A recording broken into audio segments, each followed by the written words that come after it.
Hello, everybody, and welcome to the Lab Rats Entertainment Podcast. My name is Ezra, and I'm joined by Caleb, Sawyer, Ahmad. How are you guys doing today? Pretty good. Thank you for asking. I'm back twice in a row. Let's go. Keeping it going.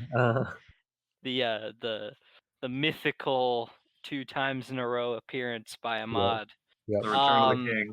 Return People of the King. people say that sequels aren't good, but I'm gonna make this sequel great. So let's go.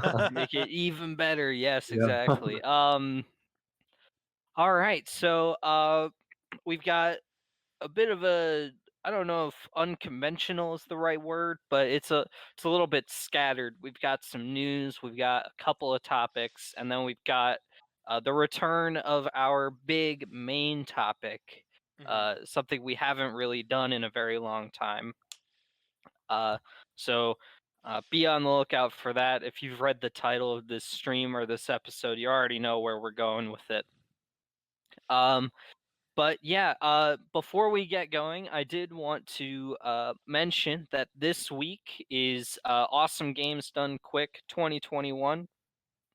What this is a 24-hour week-long live stream that where a bunch of people who speed run all sorts of different video games come together and try to raise as much money for charity. This event specifically, all donations are going to the Prevent Cancer Foundation.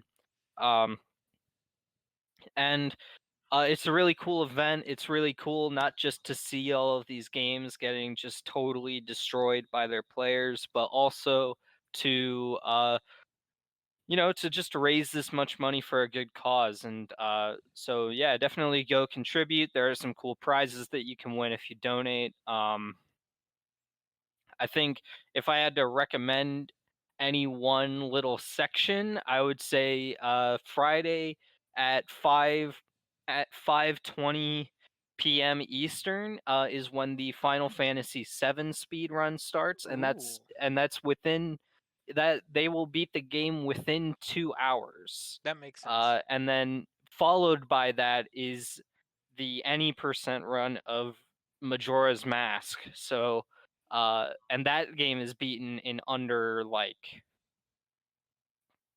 in well, the estimate is 30 minutes, but I bet under 25 minutes. Uh so yeah, I would say that's when I'm probably going to be tuning in. Lots of cool runs have already happened, but yeah, I would definitely go and give them some support. Even just watching the stream helps because it'll sort of add to that view count. And you can find them on Twitch.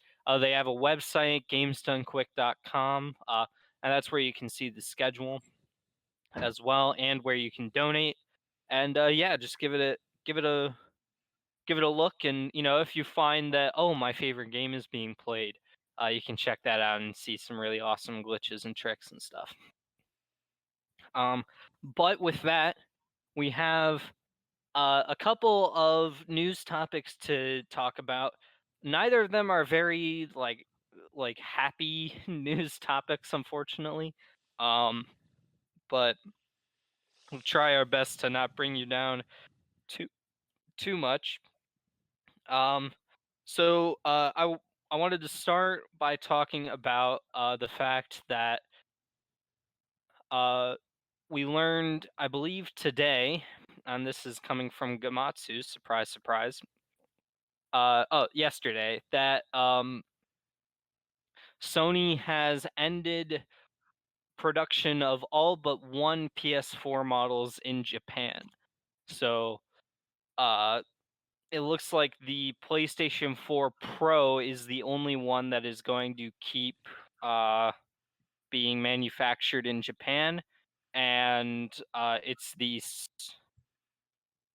oh wait, no, excuse me. It is the one that's going to continue being manufactured is the original 500 gigabyte PlayStation 4 Slim model. Mhm. So I guess it's not the OG like most of us might have, but the Slim that was like the updated version of the PS4 that wasn't the Pro. It's confusing. The PS4 had a confusing life cycle. So this marks the beginning of the end, I guess, for this console generation. And if you guys have any thoughts, it's not that big. It's not that big of a news story, but I was kind of taken by it because the PS4 has been uh, a part of my life for so long at this point. Whether it was me just like watching news about it or then getting one, like it's been a large part, and I think it's sad to see it go. I guess, even though ushering in the new generation obviously means this is going to happen. So if you guys have any thoughts, feel free to chime in. Yeah, I think I mean, I'm not surprised. I'm kind of surprised that it's this early, but I knew they'd be winding it down eventually. I'm surprised that it's the Slim is the only one they're still keeping production going on. I would have thought it would just be the Pro. Probably price is the Yeah. Hopefully this means that in Japan the PS5 becomes easier to get a hold of eventually. Yeah. yeah. Yeah, I mean, I think I mean, honestly, we're probably not super far from uh that problem being solved. Like, I would say if scarcity is still an issue by March, then that would be surprising to me. Yeah, or at least like holding off on a restock until then. Like I would guess that at least a restock would happen by Yeah, yeah. Yeah, I mean, if I'm being honest, it doesn't particularly affect me.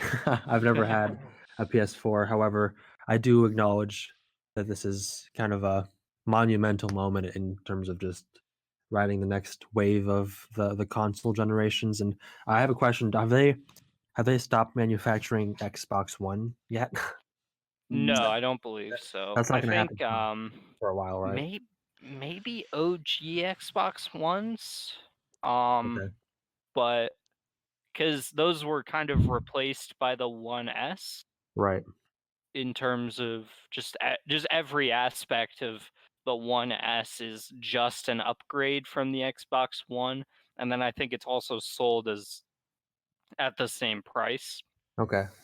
So I think also the marketing with Microsoft is for right now is that you could play things on both consoles.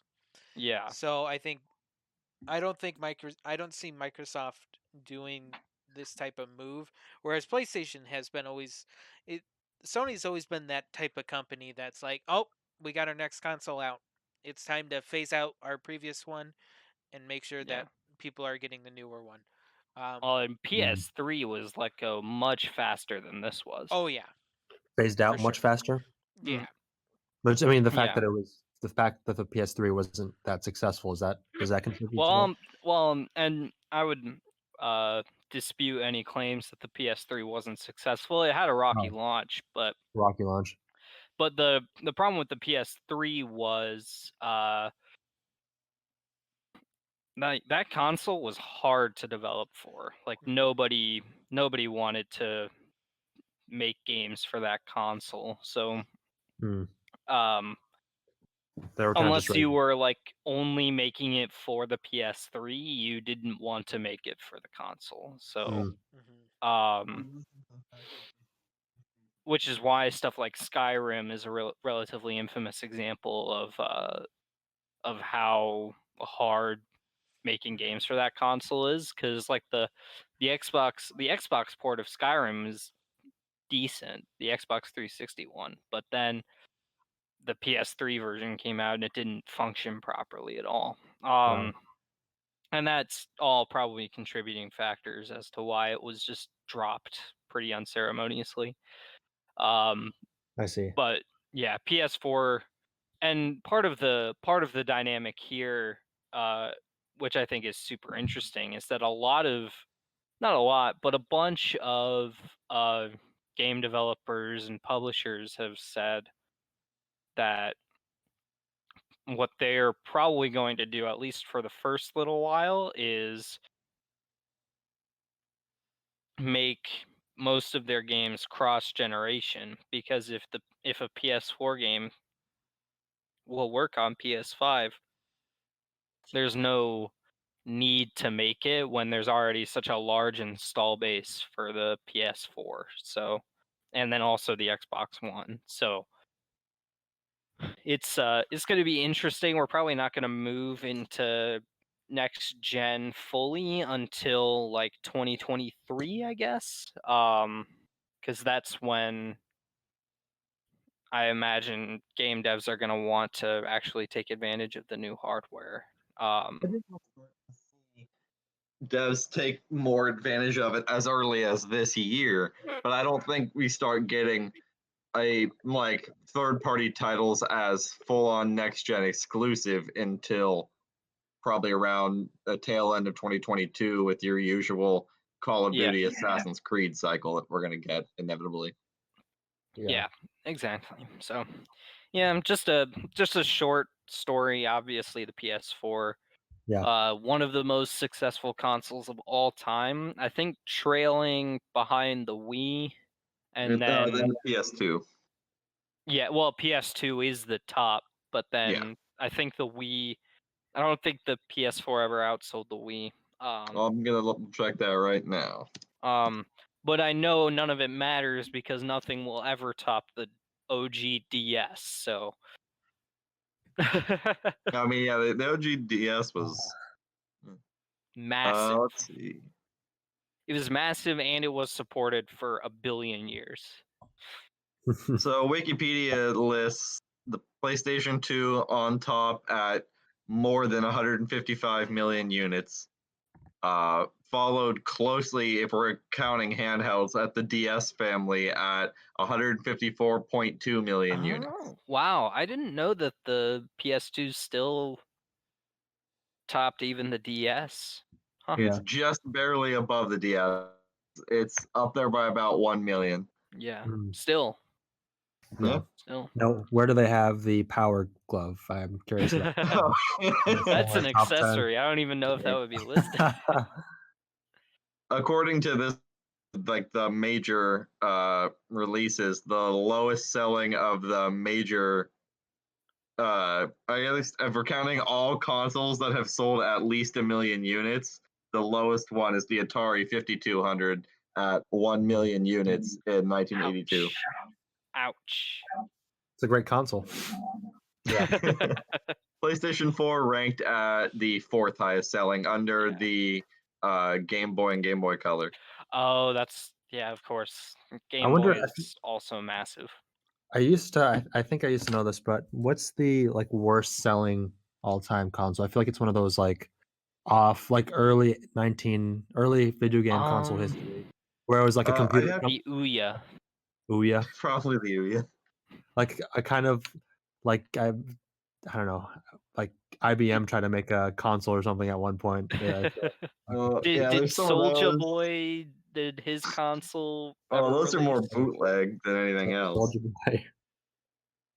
And there was I know the what was it called? I think it was called the Tiger Tell something. I'm gonna have to look that up. But there was Huh. what was that called, man? There's one that like somebody apparently found out that the company that found the money to make some kind of handheld, I think it was called the Gamecom. Oh, And no. like somehow the money came from like some kind of offshore mafia to make it was like a Ponzi scheme to make That's this console. awesome. It's so weird. That's great. That's great. That's I love crazy. it.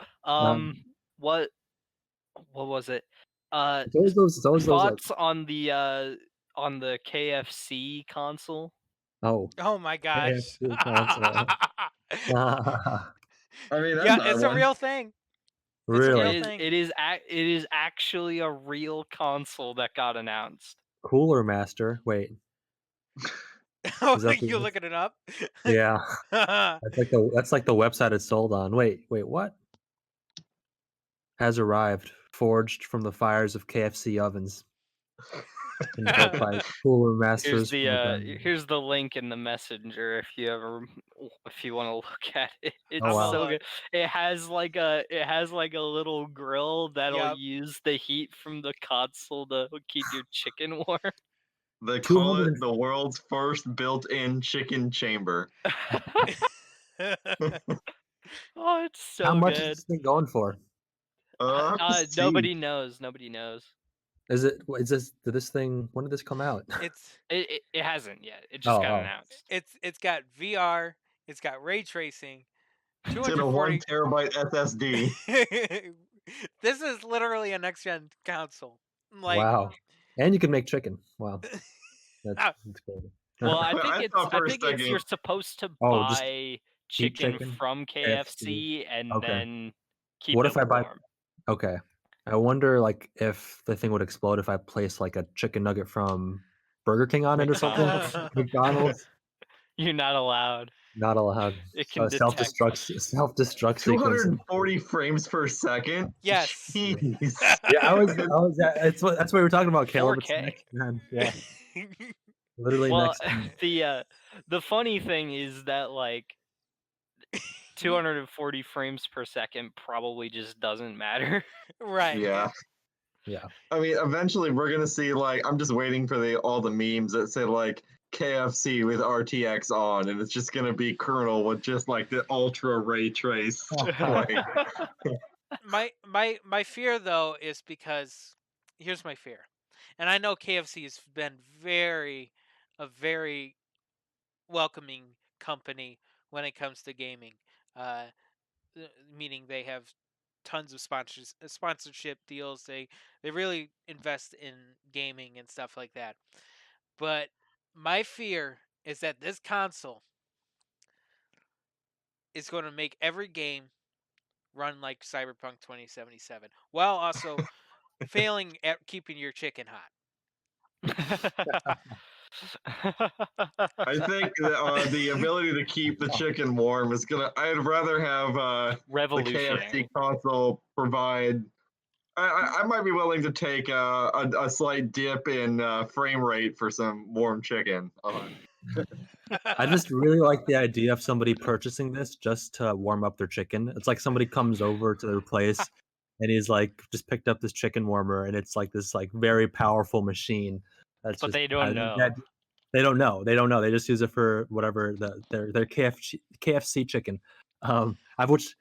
I'm not a huge fan of KFC. Not gonna lie. So I mean, Me too. doesn't really. Yeah. They've already isolated their I guess the people, the consumer who would buy this. Yeah. Yeah, I think it's great. I think I also think it's probably gonna go the way of the Ouya. Yeah. Unless it's like whatever those Steam machines were trying to accomplish, Yep. and it actually does it at a pretty decent price point, like Yeah. that could be cool. Yeah. My question is the console going to be like Stadia?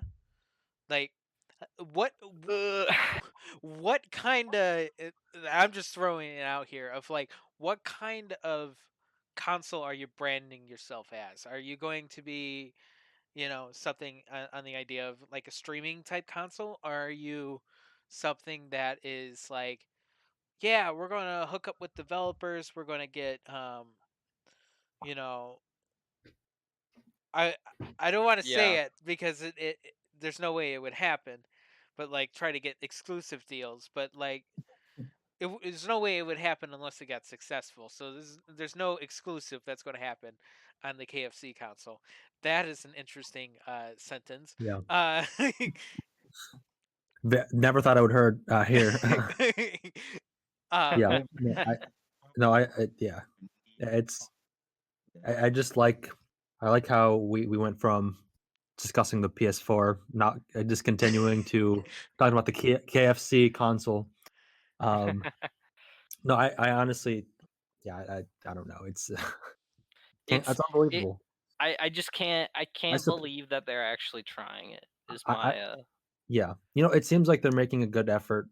I support that. I support who knows? Maybe KFC might be the next huge console provider. I don't know. Hey, Who if knows? they want to push Nintendo out of the business, be my guest. Oh, really? Oh, Wait, that's coming Yeah, from look, Azim. if I don't know. look, if That's go- it look, as much as I love Nintendo, if they want to push Nintendo out of the console manufacturing business, like yeah. all all all good wishes to you. I want it to happen. Listen, But yeah, we should yeah. definitely move on. I just want to say one more thing, just one last our thing. Just Nintendo. imagine this Super Smash Brothers game, but with like KFC or like fast food chain characters. Like they got the Burger King boy, like got the King, Oh whatever. no. That's all. Tony the Tiger and Smash, man. Tony the Tiger and Smash. That's all I have to say. Eating up That's it. Ronald McDonald. Yes, exactly. Yeah. All right, well, let's move on. This next story is significantly heavier than anything we just talked about. So, Sawyer, I think you're probably more well versed. So, would you go over the details of the Ray Fisher situation over at DC? Sure. So there's been a lot of conflicting Oh, well, reports. sorry, Sawyer, you're cutting out a little bit there. There, can you hear me now? Yeah. Yep. Okay. There's been a lot of conflicting reports. And I believe that there's been a lot of like back and forth of some of this may not be fully true, and a resolution can be made, and yada yada yada. But the way I understand it from the reports that I've read is that Ray Fisher will after the Snyder Cut, because obviously the Snyder Cut was already shot way back when. Um, but going forward, Ray Fisher will no longer be portraying Cyborg in the DCEU, and he will not be recast. They are writing the character out of the universe entirely. I believe it's because Walter Hamada, who is the head of DC Films at Warner Brothers, is still the head, and Ray Fisher, I believe, had some choice words for Walter Hamada that he's basically led to Ray Fisher saying that if Walter Hamada continues as the head of DC Films, Ray Fisher will not star in another DC film, which later on went further as the report came out that DC had written the character of Cyborg out of the Flash movie, Oh. even though he was originally supposed to be in the Flash movie. Hmm. So Wow. this all kind of comes on the heels of an interview that was recently done. I can't remember what the outlet was, but recently Walter Hamada sat down and talked to a reporter, talked about the future of the DC movies, and it seems, as we had unfortunately said time and time again, that there doesn't really seem to be a concrete idea of what they want to do. Hmm. It seems like now, based on what we've heard with the Justice League investigation, which is largely why Ray Fisher was so upset based off of the reshoots that occurred after Zack Snyder left the production back in 2017, that apparently Walter Hamada, according to Ray Fisher, enabled the poor behavior of Joss Whedon, Jeff Johns, and I believe John Berg on the set of the Justice League reshoots, and that Warner Brothers had said that Berg and Johns had been, or not necessarily them, they just said that that people responsible had been reprimanded, but they did not detail. I don't believe they detailed who or what that reprimanding was. Apparently, Fisher was not satisfied. So it's led to a rift of.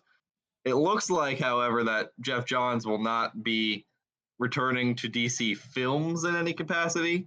I've also heard reports for DC that even though there had been rumblings of it, that people inside, like upper executives of DC and creatives, have had conflicting ideas on what to do with the rest of Snyder's DC universe. Some saying that the Snyder Cut could lead to more films. Some saying that the Snyder Cut is basically, in one person describing it as they're like a cul-de-sac film or a story that leads nowhere. I was like, it's a one-off, and then after this, it's done, and they're moving on to other things. I don't Mm. really know what's going on. All I know is that it seems that not even the people who are inside of DC films know where they want to go in the future. Which Mm. it it's a uh It's a it's been mess. it's been a thing of like really unfolding in this past week or two. But it's really interesting because I feel like 6 months ago during the DC fandom, I felt like finally DC had a clear vision of what they were doing since the original DCEU came out. And even when the original DCEU came out, like, that they said that they were going to do it, I was still skeptical then. I was like, that it seems like a really daunting task to do, to go right from Man of Steel to Batman v Superman and expect that to lead into Justice League. Like, that was a tall order. But at least there was some form of a concrete vision Yeah. with the Snyder verse. Um, and back when in 2017 when this all happened, I remember just how much, like, this is a particular film that I think we've all really watched unfold, quite literally. You mean Flash? No, Justice League. Oh, okay, Of okay, like yeah. how there was, just the Snyder cut was um being filmed. Like, Zack Snyder had to step down, um, because of his daughter, unfortunately, um, passing away, and the with that, unfortunately, it it created a rift. And I feel like in the DC, um, with the DC executives, with like everybody on every level on DC, because already people were kind of upset as to the direction of where the Snyderverse was going, but at least it was a vision. Again, I got to Yeah, point out that at least it was a vision, um, and you know, there was there was so much turmoil at the time that they were like, there was a really big movement of like, let's reset this. Let's do what, um with Jeff Johns and Joss Whedon. They wanted to really push what they believed were these superheroes rather than what actually was the vision. You know what I mean? And you know, they really pushed that, and they really transformed that film. I think we have video evidence now, of just we have video evidence of just how much different those two visions were. And and I can imagine, already having to go in and reshoot an entire film as a whole cast, what I mean, to be, yeah, and everybody feel like it being already fully conflicting with each other. You know what I mean? Executives want one thing. Nobody has a clear vision of what this film is supposed to be, but they know they got to get it out by a certain date, because that's what was planned. And and you know it. I remember seeing that movie and enjoying it. But there were parts where I was like, you know, the Whedon humor didn't work. Felt really weird and awkward. You know, I felt like, and seeing all the reports of how much of a nightmare that reshoot production was, it doesn't surprise me that Ray Fisher, you know, was, you know, conflicting with Jeff Johns and Joss Whedon, you know, and the fact that they were he had said that there were some racist things going on, you know, we don't know the specifics of it because it's been kept under wraps. But I do think that there was stuff going on, of shambles and like, you know, we are the new people in charge type of thing. Whether or not, you know, yeah, it's just it felt like it was a complete takeover on the franchise, and then they re-scrambled all the movies after that in accordance with Jeff Johns and to work with Joss Whedon into creating this this new vision. So this is when Batgirl was coming up, basically all that stuff, and then obviously those films weren't as successful or weren't developing correctly because they look at the mess that's Justice League, and they look at the mess of like the vision they want, while also trying to appeal to the Snyder vision, you know what I mean, of the previous Yeah. films. You know, it's no wonder why these films were having such a struggle. And you know, when we get to we get to this year, and I really think it really kicked off with uh um Aquaman, and then Shazam came after that, and Joker came after that. That there was Yeah. becoming a little bit more of a vision, and the idea of like, let's just tell the story that, you know let's just tell their story, and that was much better and much more successful. And um you know to where I finally felt when we got to the DC fandom, and that they were finally, like, yeah, we're going to give you the Snyder cut. We're going to give you, we're going to start bridging the gap. And, yeah, we addressed that things have been weird, but things will start to, clear up, all the questions everybody has, in terms of the DCEU. And it was a nice panel, I thought. But then you get the stuff with Ray Fisher coming out, how that investigation unfolded. The investigation was very hush hush. Um, we don't know much about it, you know, and then you get to the end of it, see that their conflicts were not resolved, that Ray Fisher is no longer a part of the DCEU, and that DC does not want to even go forward with Cyborg, which is Which shocking. is insane. It's like you're he's huge to One the of the core team. members of the league. Yeah, and people have been wanting a Cyborg film for so long I want that one so bad. like, you know and then you get all this stuff about, well, we're not really clear about which Batman we want to use. We do Yeah. want, and then reports of And Ben then they're like, Affleck. Michael Keaton. Yeah, Michael Keaton is coming back, and they're like, Ben Affleck, we kind of hyped him up, back in DC fandom, but he's not really coming back. And Even though he's in the cast. right. and it's like,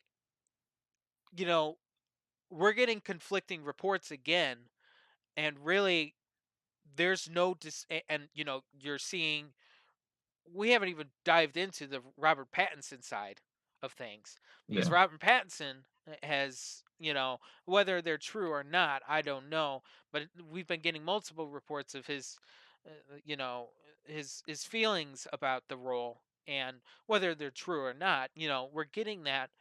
And Are they negative or positive? they're mostly negative.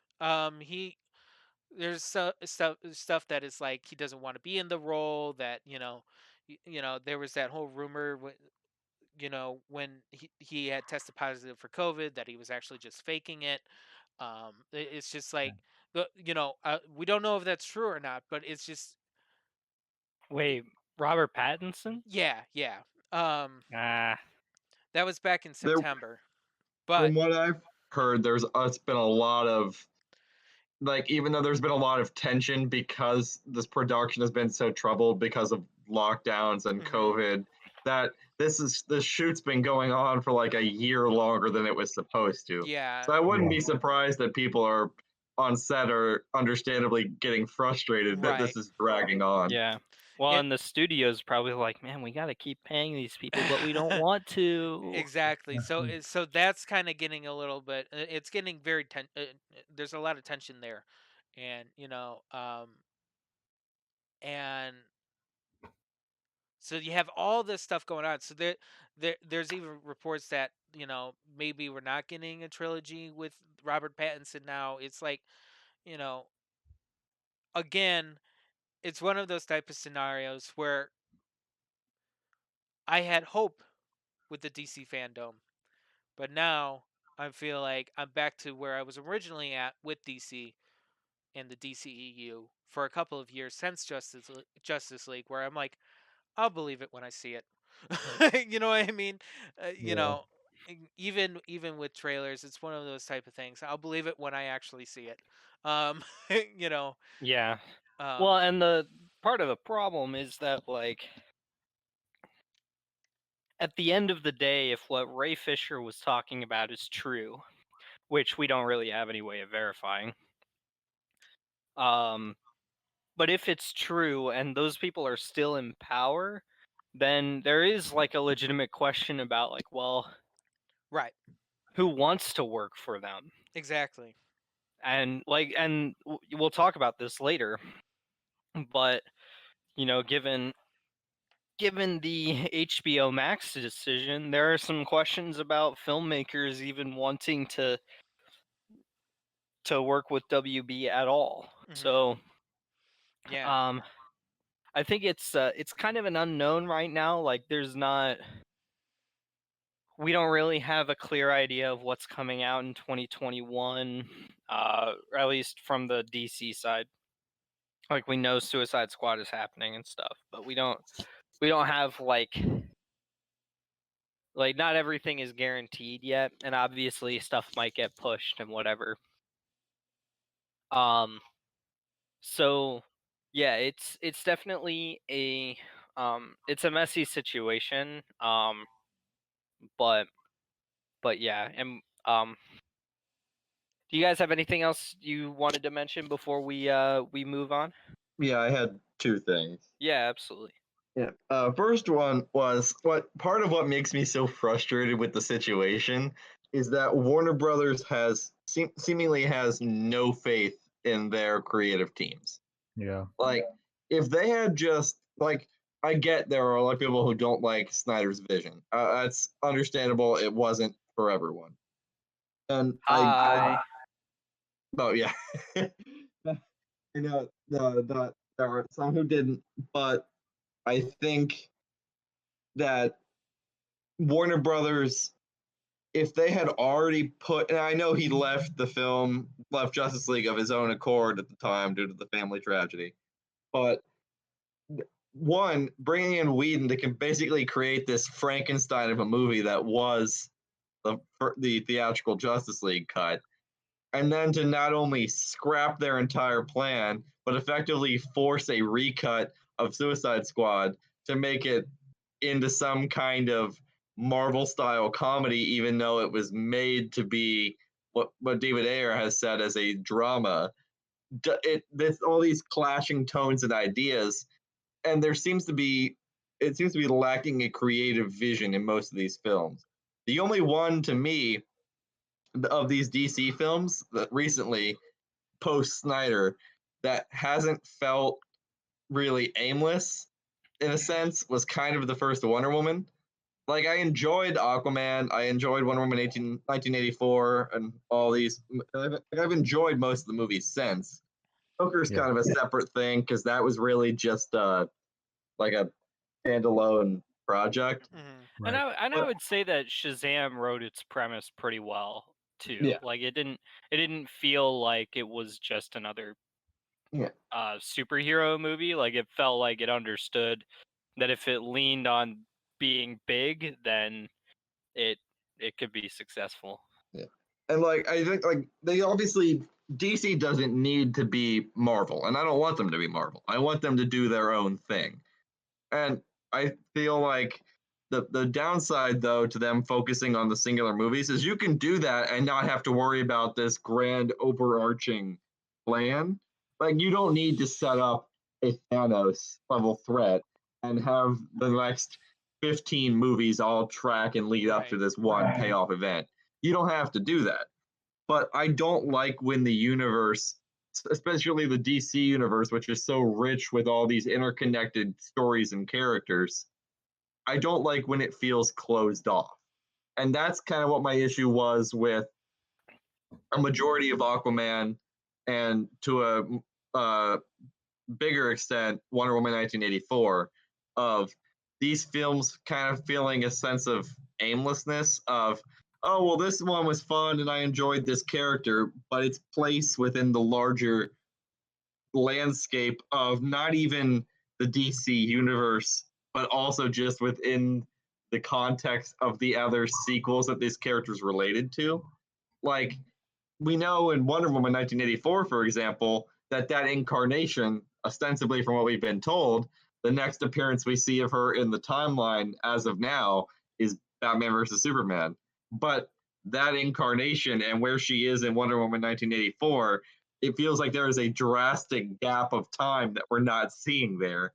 Oh And yeah. it feels sort of aimless. Like, what are you doing? And I think whether or not you want to just keep doing solo films is fine, but you when you just kind of throw everything at the wall and see what sticks, it kind of tells your consumers that you don't know what you're doing and you're just riding the waves of oh well this actress is popular so give her another movie and this thing made money and everybody loves Batman so let's make another one. It's I want there to be whether it's Snyder, whether it's the a cyborg movie, whether whoever's in charge, I just want a unified plan. If there are multiple universes and incarnations at the same time, that's great. I would love to see a trilogy of Pattinson Batman movies at the same time as getting Ben Affleck Batman movies.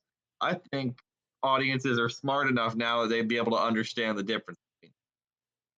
Yeah. But No, I totally it's agree. And yeah, go it's ahead. just the, Yeah. the mixed messaging amongst Warner Brothers is what does it in. When we're hearing reports of, oh, well, Ben Affleck might be out, but he's also in the Flash movie. And then Michael Keaton might be the main Batman going forward. And then we have a retraction from a reporter saying, oh, well, he's just in the Flash movie.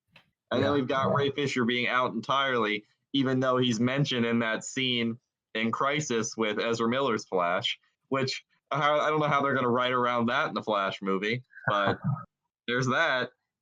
It's little Yeah, it's tiny things. yeah. It's definitely going to be hard. I think it's going to be hard for a little while. And if DC had just stuck to their guns in 2016, 2017, and whether or not you liked Snyder's universe or not, if they had just stuck with what they were doing, Batman vs Superman made a ton of money. Yeah. Like people forget that. Like you may not have liked it, but that movie did. made a ton. Yeah. And at Justice League, not only did it get, butchered and cut to pieces, it also had bad press and it was rushed. This Mhm. film, it also looked like garbage. If they had just stuck to their guns and kept, and I guess also the bad press of Suicide Squad didn't really help it either. They just kept panicking and not sticking to their ideas. If they had stuck with the original slate, I can almost guarantee you, whether people would have liked the movies or not, the general state of the DC universe would be in a more cohesive or Right. repaired state than it is now. It would be a clear vision. Yes, there would at Yeah. least be an idea of what we're doing and where we're going, even if you don't like that vision. I'd rather have a vision that some people like and some people don't than a total lack of vision that nobody's happy about. Yeah. And I think the key phrase here is vision. One vision, and that's just the fact that they are kind of all over the place with that. They need to have. They had Schneider's voice. That seemed to be clear. Caleb spoke on that, Mhm. mapped it out for us.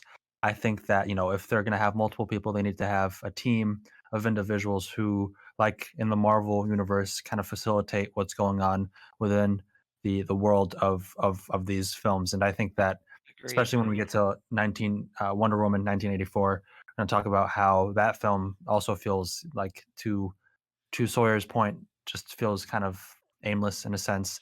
And it's really saddening to hear how that, because I was optimistic. I mean, I was like you, I was optimistic, and it seemed like they were getting their stuff together.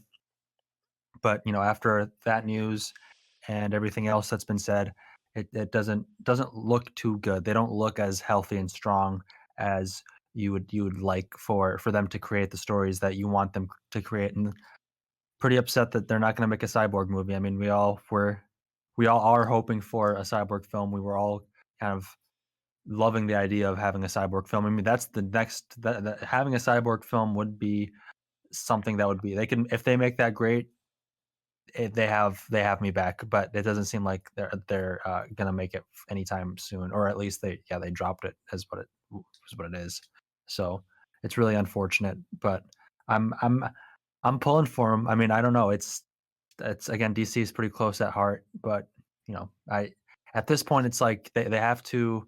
When will I don't know. I don't want to say. I don't want to be too quick to say that the superhero genre has died or is dying. I there's always phases in film history where things tend to repeat. Certain genres tend to become revitalized, and it's not over yet. But if where they're at right now doesn't look too good for them. Well, and At least for DC. Yeah, for DC. Yeah, I would posit too that the part of the problem is that Marvel didn't release anything during 2020. Like they were just absent. yeah, Um, aside from a few like Spider-Man PS4 and whatever, like there wasn't a lot of major Marvel releases. And DC too, like the only substantial thing that we got was like Wonder Woman, and then well, I can't really think of anything. Birds of Prey was the only other one. Yeah, and even then that didn't really make too big of a splash. So, um I think you're right. I also would say that we're probably going to start seeing superheroes move from a like theatrical release um like standard and move more towards well, we know Marvel is doing this, moving more towards like a mini series type of thing where they don't have to adhere to the 2 hour 2.5 hour uh movie length, which could be good or bad. It's kind of an unknown at this point. But yeah, I think like in traditional film, I think that yeah, they're kind of moving away from that and moving more towards other mediums to tell their stories. And we'll see if it's successful or not. yeah. But yeah. Let's move on. Let's move on to we have two topics today. Um and I think this is a good time to talk about Wonder Woman 1984, a movie I have not seen, but the rest of you guys have seen. Yeah. So, We and I will. know that there's a lot of controversy surrounding this movie, so I'm interested in seeing how this conversation unfolds. So, go. And we do have the green light to spoil, correct? Yeah, no, don't worry about spoilers. are All right, so are you sure? spoilers. Yeah, no, I don't care. I mean, I would say, Okay. based on my experience with it, even with spoilers, it's still an enjoyable film, as there Yeah. really isn't much that would ruin it if you knew that wouldn't really change your experience. Yeah, I thi- I would I agree with that. I think the Yeah, only thing that might be something is just it was Steve Trevor, but Yeah. you That'd know, be the only thing. other than that, Yeah. I will talk about some fun stuff about the film though, in terms of Easter eggs. Then, um, yeah. but All right. I All mean, right. I'll start us off. I mean, the thing is I mean, I didn't rewatch it. I saw it once. I saw it with Caleb, and it was not it wasn't as bad as I had thought it would be. Me too. It was there were a lot of fun moments. There were a lot of moments that I thought worked well, but I also think there are a lot of moments that really didn't work quite as well. And particularly, I think um, this whole kind of story element that they introduced, the stone that grants wishes.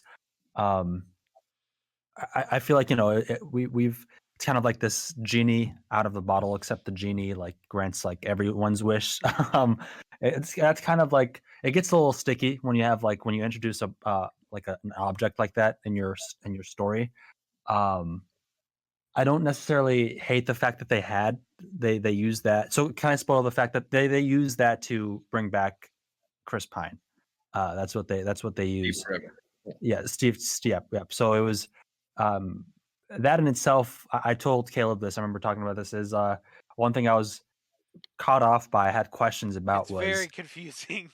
one thing that I thought was like pretty funny was the when Chris Pine when Steve comes back, he comes back in the form of a someone's body. So he essentially takes over somebody's body, and what's confusing here is what happened to this person's life, who it was essentially taken over by Chris Pine, and who is like walking around as Chris Pine, and Gal Gadot is making out with Chris Pine, and this guy's like a random guy is making. There's just all these like random factors, and does this person have a family?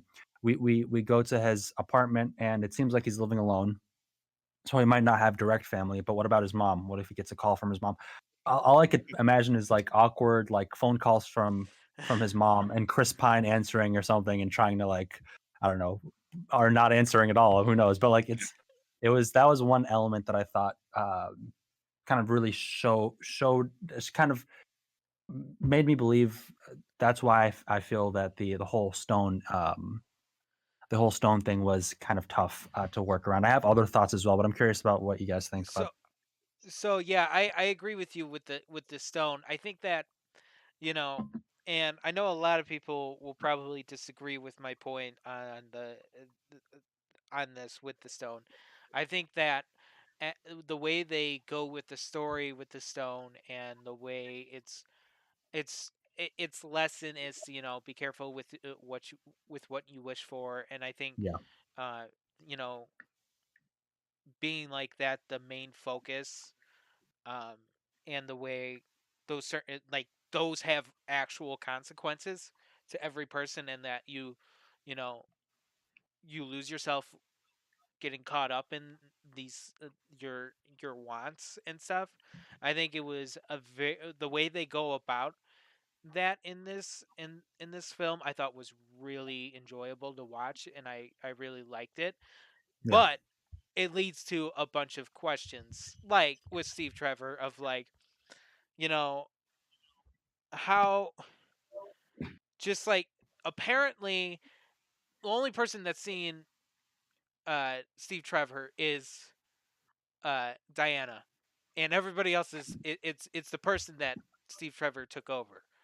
Uh, and that's shown within the mirror, but that's not that very clear. um, right. it's not really clear. They could have done a little bit more of explanation. Well, actually, I don't even think you need to do that. Like, I don't think you need, in order to bring Steve Trevor back, that you wish, you know, Diana wishes for Steve Trevor to be back. I don't think you need for him to technically take over someone else's body. I don't think you need that necessary uh, um, Yeah, why of not an just bring him back? explanation. Just bring him Yeah, back, and yeah, he popped, have him pop up. It's much more believable for him to just pop up because it was just a wish than to say that he took over someone's life and body. yeah, That and leaves you could just so many questions when you do that. right, and you could still have the same elements that they had with him kind of exploring this whole, the 1984, the future essentially for Right. him, and all And those kind of and the clothing and everything, all those fun moments that I thought worked pretty well. And My Still issue have with it. Yeah, go ahead. Sorry. oh, go ahead. You could go ahead, I sir. was just my problem with the I don't necessarily have a problem with it. I just think there's some weird implications in that plot point that one of them, for example, is like, so the guy who Steve just suddenly took over, we don't know anything about his life, and he doesn't really get a say in any Yeah. of this. Yeah. So like specifically, like, I mean, we know that like Diana sleeps with this version of Steve. I'm like, but I was like, well, wait a Yeah. minute, like, Yeah. what if Also, this guy's married or yeah. something like that? Like, we Yeah. don't know any. Like, Right. there's weird implications there. We also don't know. Like, Diana is always one for like, similar to Superman, truth, justice, and the American way, and all that Mhm. Yeah. kind of stuff. Right. But if she didn't have to give Steve up in order to beat Max Lord, I know it's like we're doing spoilers, but like if she didn't have to do that, I don't think she would have let him go, which means that Diana would have essentially been okay with body snatching this guy, which is a Yeah. weird implication that, like, on one hand we're saying, oh, she's a hero, she's all about truth and Yeah. justice, but at Right. the same time she's like, now go ahead and steal this guy's life. Like, Yeah. Right. it's weird. It's And she does do the right thing, but it's a lot of murky implications that I feel like they could have avoided the entire question if they had just, like you guys said, just brought him back rather right. than having him possess somebody. Yeah. I'd also like to quickly add the fact that it's essentially, I mean, I don't know, Ezra could kind of infer that that the guy comes back, so Chris Pine has to go. That's the whole thing. I guess Okay. that's well, I mean, so you didn't So know they that. do So, I like mean, actually address it. I mean, so I'm not going to spoil how they do that. Wait, go ahead. I mean, I was just gonna say, like, we don't have to spoil how, but like they do address it in the timeline. The very loose timeline of the DCEU is still secure by the end of this film. Yeah. They don't break the timeline like I thought the trailers were setting up for them to do. That's what Right. I will say. That was one of my fears of this film going into it, and especially when it got announced of like that this is the time period they're going in. I was like, how did the first one really set up Wonder Woman and like you know that we're moving forward with this character and that there's this she in Wonder Woman. I mean, in Justice. I'm sorry, in Batman v Superman, she is very still having a hard time moving on from Steve Trevor, and like she still is caught up in her past. That's something that's very apparent, and it's something that's very apparent in the first film. Because there's that flash forward in the beginning of the film, and I think end too. It's been a while since I've seen it, but Yeah, um, there is. and it's just basically, you know, Diana's telling Bruce her story, and how much that has changed. So I was wondering, like, what more is needed? Like, why couldn't we go forward and do this story? So that was one of my big questions of like, why specifically the '80s? Yeah, that was my question for you because I haven't seen Batman versus Superman. But really quickly, also this like I told you, Caleb, this as well. But like the fact that all of this happened, no, like their memories weren't erased or anything. Everybody, the entire world's memories was not erased. It was like this actually happened, and it's in history. It's in so like it's that was another thought that I had, and also not to kind of drag on the whole um, the Chris Pine, like this other person, like this dude kind of popped up out of nowhere at the end. And are you not confused that like a whole like week or whatever how long has gone by, and you're not, and you're just like what happened there? Basically, it's like, even though there was a lot that happened, you can't really refute that this didn't happen. Right. You know what I mean? Like I Because thought they would. Yeah, because I this is thought they would do like. Yeah, sorry. Go ahead, Joe. go oh No, I was it gonna say I thought. go I ahead, thought they were gonna Evan. do like a Men in Black thing. That's what I was like, where they kind Yeah. of erased. But go ahead. Well, it's like you can infer that this is before Bruce Wayne had Right. probably lost his parents, so he wouldn't have wished for his parents to come back, because that was one of my initial thoughts. I'm like, well, if Bruce Wayne, he would Yeah. definitely wish for his parents to come back, and that would leave a whole massive plot hole. But I think if you do the math, it it makes sense that it it might not have happened yet, and that Bruce is he's just living his childhood. Clark Kent, it's been a minute since I've seen Man of Steel, but I don't think he would be. I don't think he would be on Earth yet uh, by the time Yeah. Yeah, this comes. So it's basically, there's nothing refuting the timeline, but there is quite a lot. Like like if you Yeah. think of it in an historical sense. Yeah. Um, That makes sense. well, and some of the other weird things with, like, speaking of the timeline is, so, like, I guess the way they don't, I can forgive, like, I can kind of suspend my disbelief a little bit with them not, like, the world not knowing what Diana looks like, because they do make a point at the end when, again, spoiler, but when she's kind of talking to the whole world through Max, that, like, they make a point of showing on some of those TV screens in the cities that it's just like the gold light of her lasso of truth rather than like her face. right. I So I actually give, okay, that's a pretty good move for them to kind of do it that way. I actually really like that, because even though things were massively going on and that Woman was definitely very involved, throughout the film you see her very carefully still trying to avoid cameras. And Yeah, sometimes she will literally throw her I don't even know what to call it, whatever that thing's called. Yeah, yeah, her crown or whatever at the camera to break it, before she moves into the shot, but she still like moves into that fake camera shot.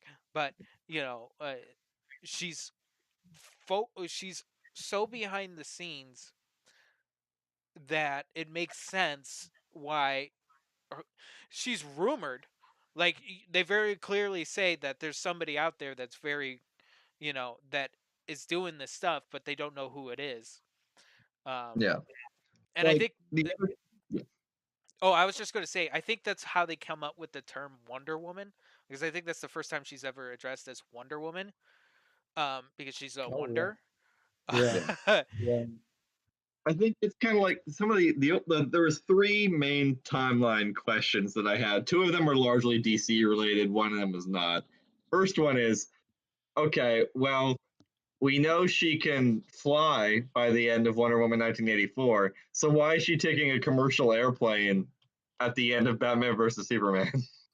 Oh, I Who Ooh. never wants thought of to that. who wants to fly everywhere? Like at some it's like I why mean, would you walk everywhere if you To can drive? to I Like get that, but at the same time, if would well, you ever want to take a commercial flight again if you could fly? no, no, Like, no, I don't no. know. I imagine it becomes pretty mundane to do so after a while. when an What's alien creature is also Yeah, that's attacking what I was gonna say. It's the during the metropolis. attack, That's true. so That's true. that would make no sense. I mean, if it was like Although beginning of the wasn't film, she didn't she like see it from the flight in that movie? I mean, I don't. I have to watch BVS again, but that was just the first thing that popped into my head. I was like, wait a minute, that didn't line up. I think Uh, also. Well, I think with that movie though, again, she doesn't want to be in the spotlight, so she yeah, goes back into the. That's the only thing that I felt like this. Even though they were very careful on like making sure that she wasn't, seen and stuff, that she's a wonder. This movie did not clearly show to me that she is still very strict about, you know, because well, that she didn't want to fight, because in Batman v Superman, she's very clearly like, I don't want to get involved, I'm yeah, I want to let things go, which makes sense considering that's why she didn't show up in Metropolis during all the stuff that was happening in Man of Steel. But it doesn't make sense if Yeah. if Wonder Woman 1984, she's off very clearly trying to save everything that she's trying to save everyone. Um, it's very classic Superman type stuff, which is really cool to see and makes sense for this movie. But it doesn't set up the idea that it actually betrays the idea that Wonder Woman is trying to keep things behind the scenes in that aspect. Is that making sense? Yeah, like that was kind of my second point actually that I was gonna Oh, mention. It was like how I can forgive like a couple of like things of in the DC world of there being some secret things like or conspiracies and rumors under the surface that were never verified, like Atlantis or Themyscira or something Mhm. like that. But yeah, I kind of like what you were saying. I think was Diana, like they don't really do a good job of explaining why in 1984 she decided to come out of hiding and take on Max Lord, but then doesn't decide to help stop Zod in Man of Steel.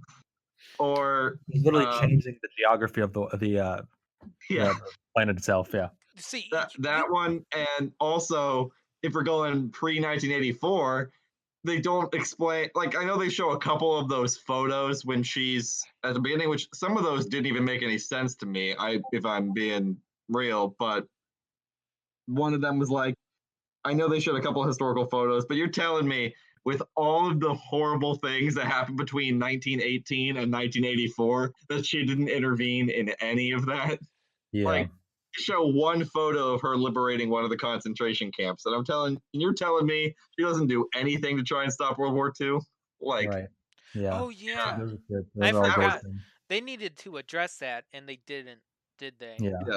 Yeah. And yeah, Honestly, that, and then the only other one I was going to mention, it doesn't really affect the universe, I guess, all of that much, but was kind of where, like, what does Diana, I guess, it was the connection between she doesn't always feel like the same Diana the whole time. I mean, I guess that was really my three things was how does she fly?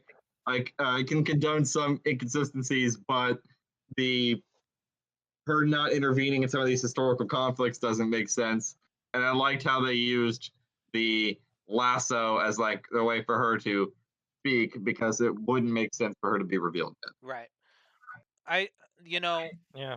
the aspect that I really liked on, you know, I I may be nitpicking this film a little bit, but I actually really love this film. For the Yeah. for the most for the- yeah, we talk about that, but I think as a standalone film, I really liked it. Some CG moments are okay.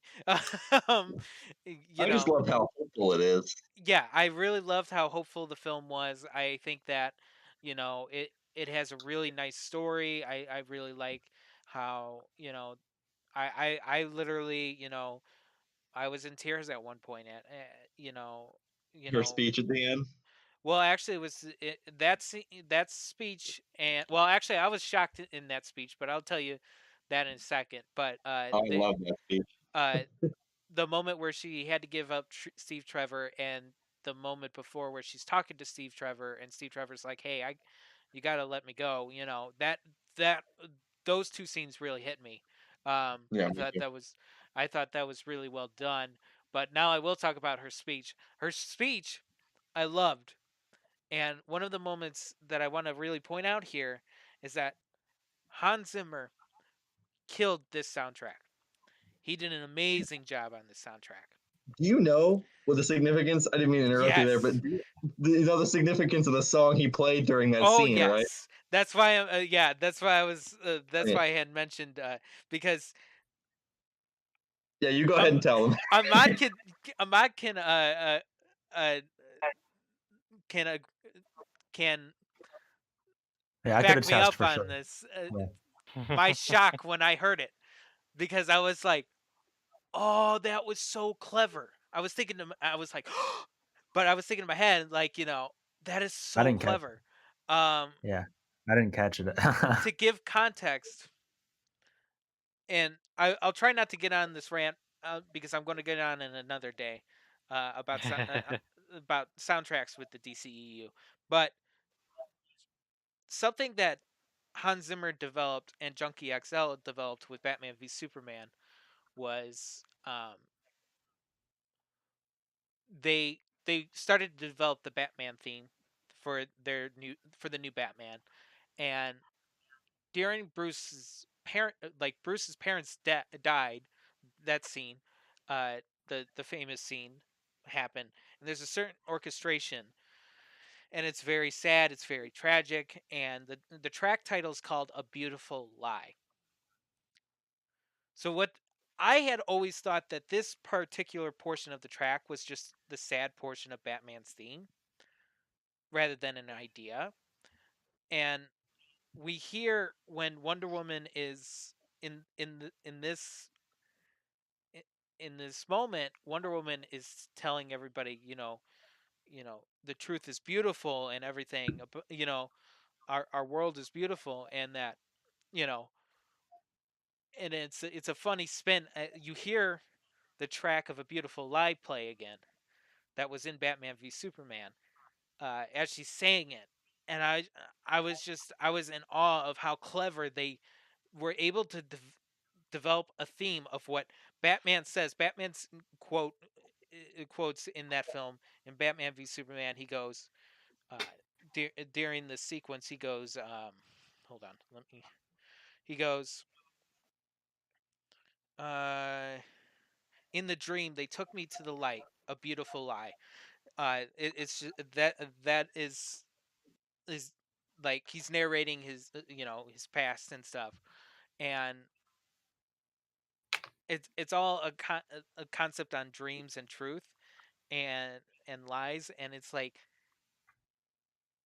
I was so in shock from the like I thought this was so clever. They obviously didn't have to do it, like Hans didn't have to do it, but he did it, and he did it a really awesome way.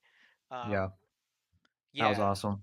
I What didn't catch that at first and got goosebumps, sorry, when you told me about it, even though I hadn't seen Batman versus Superman. what do you think, Sawyer? The song was a perfect choice, and to me, like even though it's not been confirmed in Oh, canon, and I don't know how old Bruce Wayne is supposed to be Mm, at the time, but to me, I choose to believe in my head, whether it's canon or not, that Bruce did wish for his parents back, but that he had to let them go. And I think that also works better towards this Bruce Wayne as a character because it shows that he not only was willing to do the right thing, but he had to lose his parents twice. right. I I almost think that wonder if it, really adds to this Batman.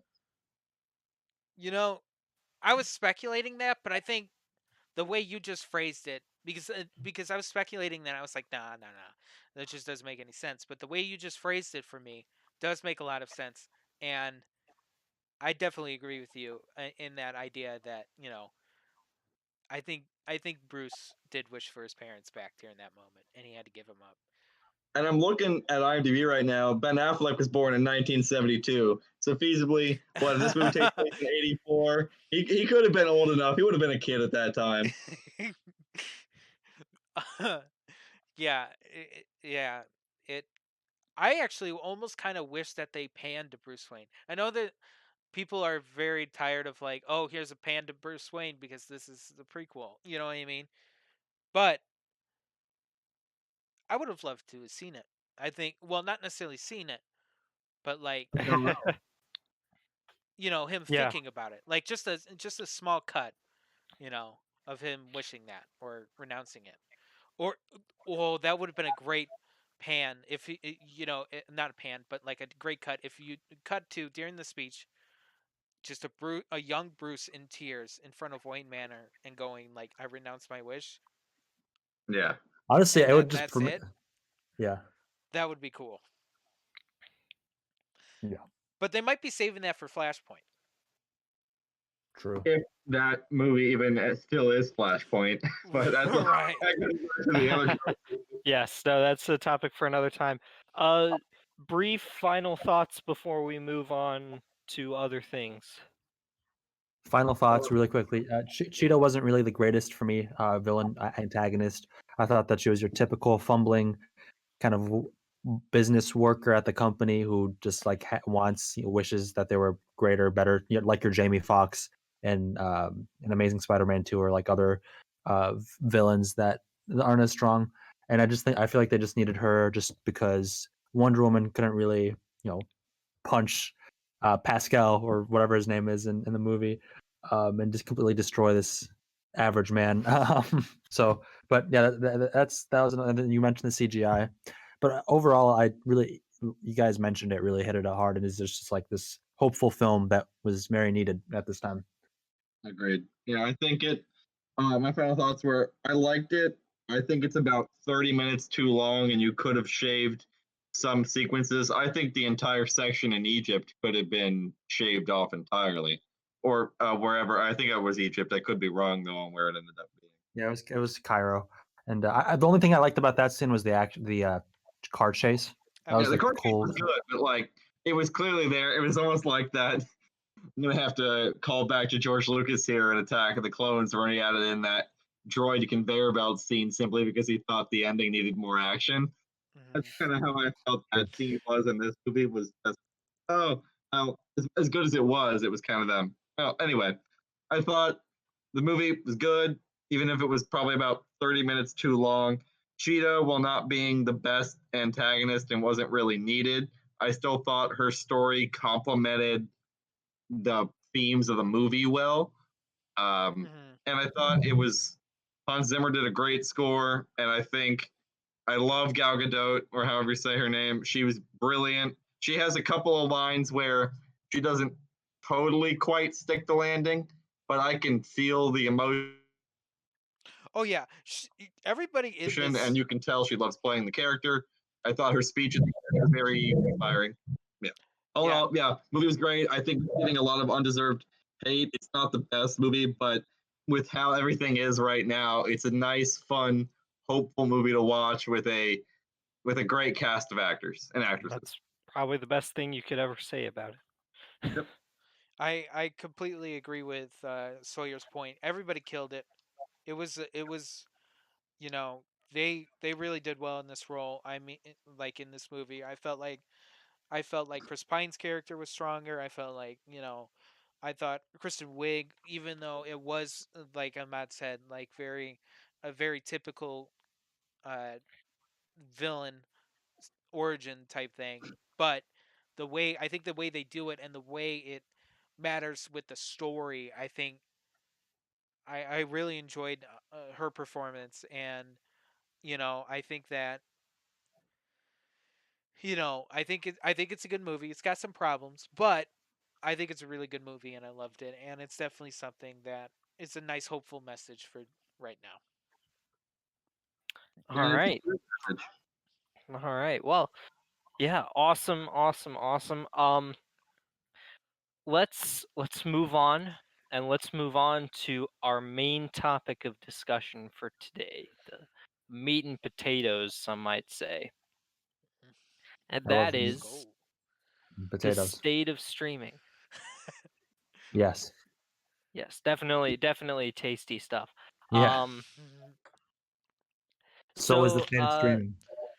Sorry. I don't think a lot has happened, and Yeah. maybe I'm wrong, and somebody will correct me. But I don't think a lot has happened since we last talked about this. We talked about the HBO Max deal about a month ago, when it not right when it dropped, but pretty pretty soon after.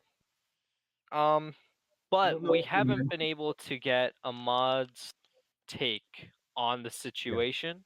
So I want to hear from Ahmad. I want to hear if any opinions have evolved, if any like new information has come out that has changed anybody's opinions on anything. Uh, Yeah. I want to start by saying that I think Netflix raising its price, I think either later in the month or this month, Again? is going to spell the end of the platform if they can't keep anything, because shows are leaving Netflix and And they canceled their own original content after like 2 seasons, 2 to 3 seasons. and they just can't seem to keep anything going that's going to bring anybody to the platform. So if they can't do that, then I just don't know what Yeah. what For me, yeah. yeah, it's clear that more companies are turning to streaming services. I'm probably going to echo a lot of what you guys said before, but yeah, that's I didn't I didn't think about that. That's a good that's a great thought. I if they do raise the price on that, I mean, I don't have a Netflix account personally. I use somebody else's, but I could definitely see that being the beginning of the end for Netflix, as dramatic as that sounds. But it was yeah, it's it's interesting to see things develop, and then when COVID developed before COVID with streaming, and just knowing that that would be the future of how we watch entertainment. But then when COVID hit, everything kind of accelerated for streaming for obvious reasons. No one could go to the theaters or anything, or see any plays or anything. So it's when did Disney Plus come out? Can somebody was that beginning of November the year? 2019.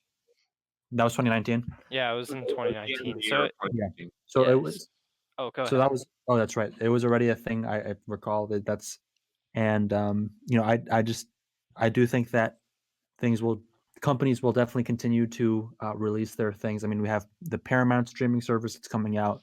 We have a couple other streaming services that are with well-known companies, film companies, and it just makes me think about how content will be released in the future. And really, when you talk about really when we're talking about the state of streaming, we also have to talk about the state of movie theaters and how that might not be. Um, maybe it's the fact that I mean, we all here love the movie going experience. I mean, it's essential We when you are watch. biased. Yeah, Mhm. we're biased in a way because when you really think about it, thinking about the average viewer who's not like a film movie fanatic. I feel like most people would rather just stay in their homes, stay in the comfort of their It's private. cheaper. It's cheaper, exactly, especially when you have a family and you spend like $100 on like tickets and snacks and everything. And it'd just be cheaper to buy a $20 Mulan, or whatever is going to be on there in the future for the family than going to the theaters. So again, that's one thing we have to consider when we talk about the state of streaming. What's going on? What's going to happen with movie theaters? What's going to happen with theater companies? I mean, these are all things that we've kind of been looking at. But looking towards the future, I mean, it's only gonna increase. I mean, Netflix. Honestly, I don't know. It would. It's you bringing up that idea of Netflix potentially losing a lot of revenue because, well, first of all, they're losing a lot of content as well. Um, yeah, that I hadn't really thought about that. I thought Netflix was here to stay for a while, Mhm. and they might. But if they are losing a lot of content fast, if all of these streaming services are popping up and people are pulling their content from Netflix, then their selection all of a sudden becomes a lot more thin than it is right now. And as you guys mentioned, 2 to 3 seasons per thing. There's nothing that's like Stranger Things coming out with another season, but there's nothing really that would catapult them to the likes of the companies like Disney, where they only seem to get stronger and stronger every year. Those are like my 2 cents so far. Curious what you guys have to think. The problem with specifically Netflix, and I did just look it up, for their standard plan, it's being raised from $12.99 to $13.99 a month, and that goes into effect this month, I believe. Yeah. But the premium 4K plan is jumping from $15.99 to $17.99. Wow. Uh, I mean, that's It's considerable. That's considerable. I mean, it's only what? I mean, that's not that Yeah, much. I think my problem, and this was mentioned on, I believe, yeah, it's still significant enough to that, like, if you're paying for that plan, that's still going to add up over time. Yeah. I think the problem, this one of the articles I was looking at mentioned this. I think it was the one on pocketlint.com, but it could be on, was maybe on one of the others, is Netflix is still largely reliant, and I think this has been seen by many people for a time, is for a while Netflix was kind of the, until other streaming services got in the game, it was the end all be all streaming service. You Yeah. wanted to stream something and you went to Netflix. There wasn't really any other options aside from kind of Hulu, and Amazon was just kind of getting into the game. There wasn't very many. Right. And Now, oh, I was gonna say, like, now it's kind of become the point where every major distributor has their own service. Disney's got their own, and that links in ABC and all those others. Warner's got their own with HBO Max, NBC and Peacock, and they're trying to build that up. Paramount's turning CBS All Access into Paramount Plus. So now all these other distributors are wanting a piece of the pie and moving all their own content to their own services. The Yeah. problem it creates is Netflix is still so reliant on licensed third-party content that as more of these distributors start to pull their stuff from the platform, like we just saw with The Office leaving to go to Peacock, is that becomes the problem is Netflix is losing many of the major third party shows that attracted people to it in the first place, but they aren't replenishing enough shows of their own to keep people interested, as they keep canceling most of them after 2 seasons right. and just burning their money. They don't have, the problem is, like, yes, Stranger Things is big and they have some bigger hits here and there, largely because we heard a lot of them during quarantine. But I think part of that was the combined 1-2 punch of everybody being home at the same time for months, and Netflix kind of being the default streaming service for a lot of people. You know, That turn kind of creates the issue of Netflix sort of, like, they have Stranger Things as a big show, but the fact that all these other distributors like Warner Brothers having DC and a bunch of other ones, and Disney Plus having Marvel and Star Wars, all of these distributors have their big heavy hitters. Netflix, though, with the exception of Stranger Things, most of their big content being licensed, they don't have a show like Game of Thrones or The Mandalorian or something like that that is their big heavy hitter original content that's going to draw people in. Stranger Things is great, but I don't know if it has the pull of something like Thrones or Mandalorian to keep people sustained year round. and Yeah. you know, here's the thing. It's like Netflix, you know, another thing that I've started to notice, and I think it's really apparent, is that even if the show's not canceled after 2 to 3 seasons, if it's really big, they take longer for each season.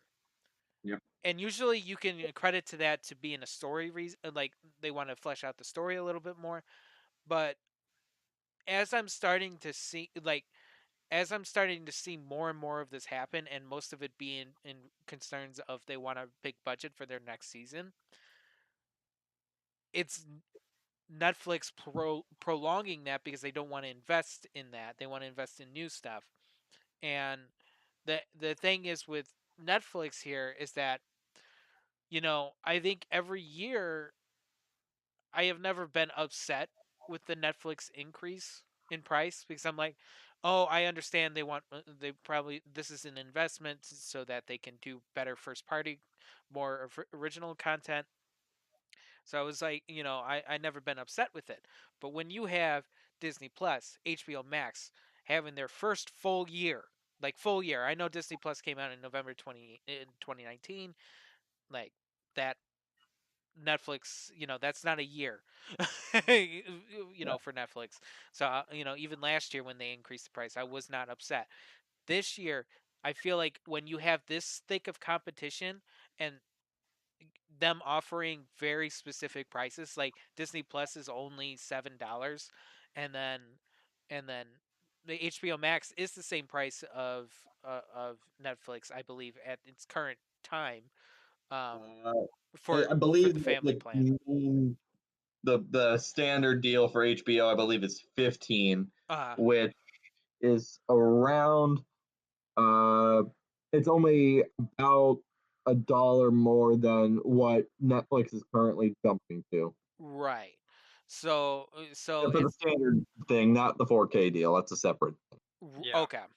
Um, the that's the thing that cautions me, because if you're going to be the streaming service that is constantly increasing your price to get more content, but yet failing to deliver that content, and you're losing your third party content, and meanwhile HBO Max and Disney Plus are finally starting to get to show their first party content of like their original shows, especially Disney Plus. This Disney Plus is finally this year going to have their planned year they wanted last year, but COVID delayed everything.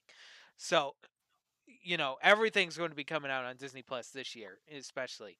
So, you know, one of the things that you got to do as a competitor is that, yes, you may need more to do more investments, but I don't think as a competitor, I think you get after a very successful year for Netflix, it was, because you got to admit all these streaming services had a very successful year because of COVID. Yes. Um, They all made quite a bit of money. I think you just keep the price as is. You know, for this year alone, keep it as a competitive. If you keep increasing your price, you lose your competitive edge, and and you lose your competitive edge when you don't have that. Uh, when you don't have the content to back it up with. And while, yes, there is the argument that, yes, they're increasing it to put more content on there, the argument is, where's the content that was supposed to be there when you increased it before? You know, Yeah. it. I know this isn't a talk about HBO Max per se, because we still have we haven't really talked about that just yet. But with their theatrical releases being there. But I as my immediate reaction to hearing about the Netflix increase in price again, I think it's the worst move you could have made as a streaming service in Yeah. in No, this year. Like I you can totally. Gonna hit a tipping point eventually, and that the industry is going to be like, oh well, there's so many of these that eventually it's just some dominoes are eventually going to start exactly. to fall. It's getting to the point where now with Paramount joining in and Apple TV, which everybody seems to usually forgets about, but they're Mhm. boosting their lineup, and there are so many that either somebody comes along and bundles all these services together, at which point we're just at cable again, or or we come to the point where option B, which I guess is kind of the preferable option, is they can all kind of live on their own and people can kind of choose piecemeal what they want when they Mhm. want, which is kind of how it is now. And I think is a pretty good option.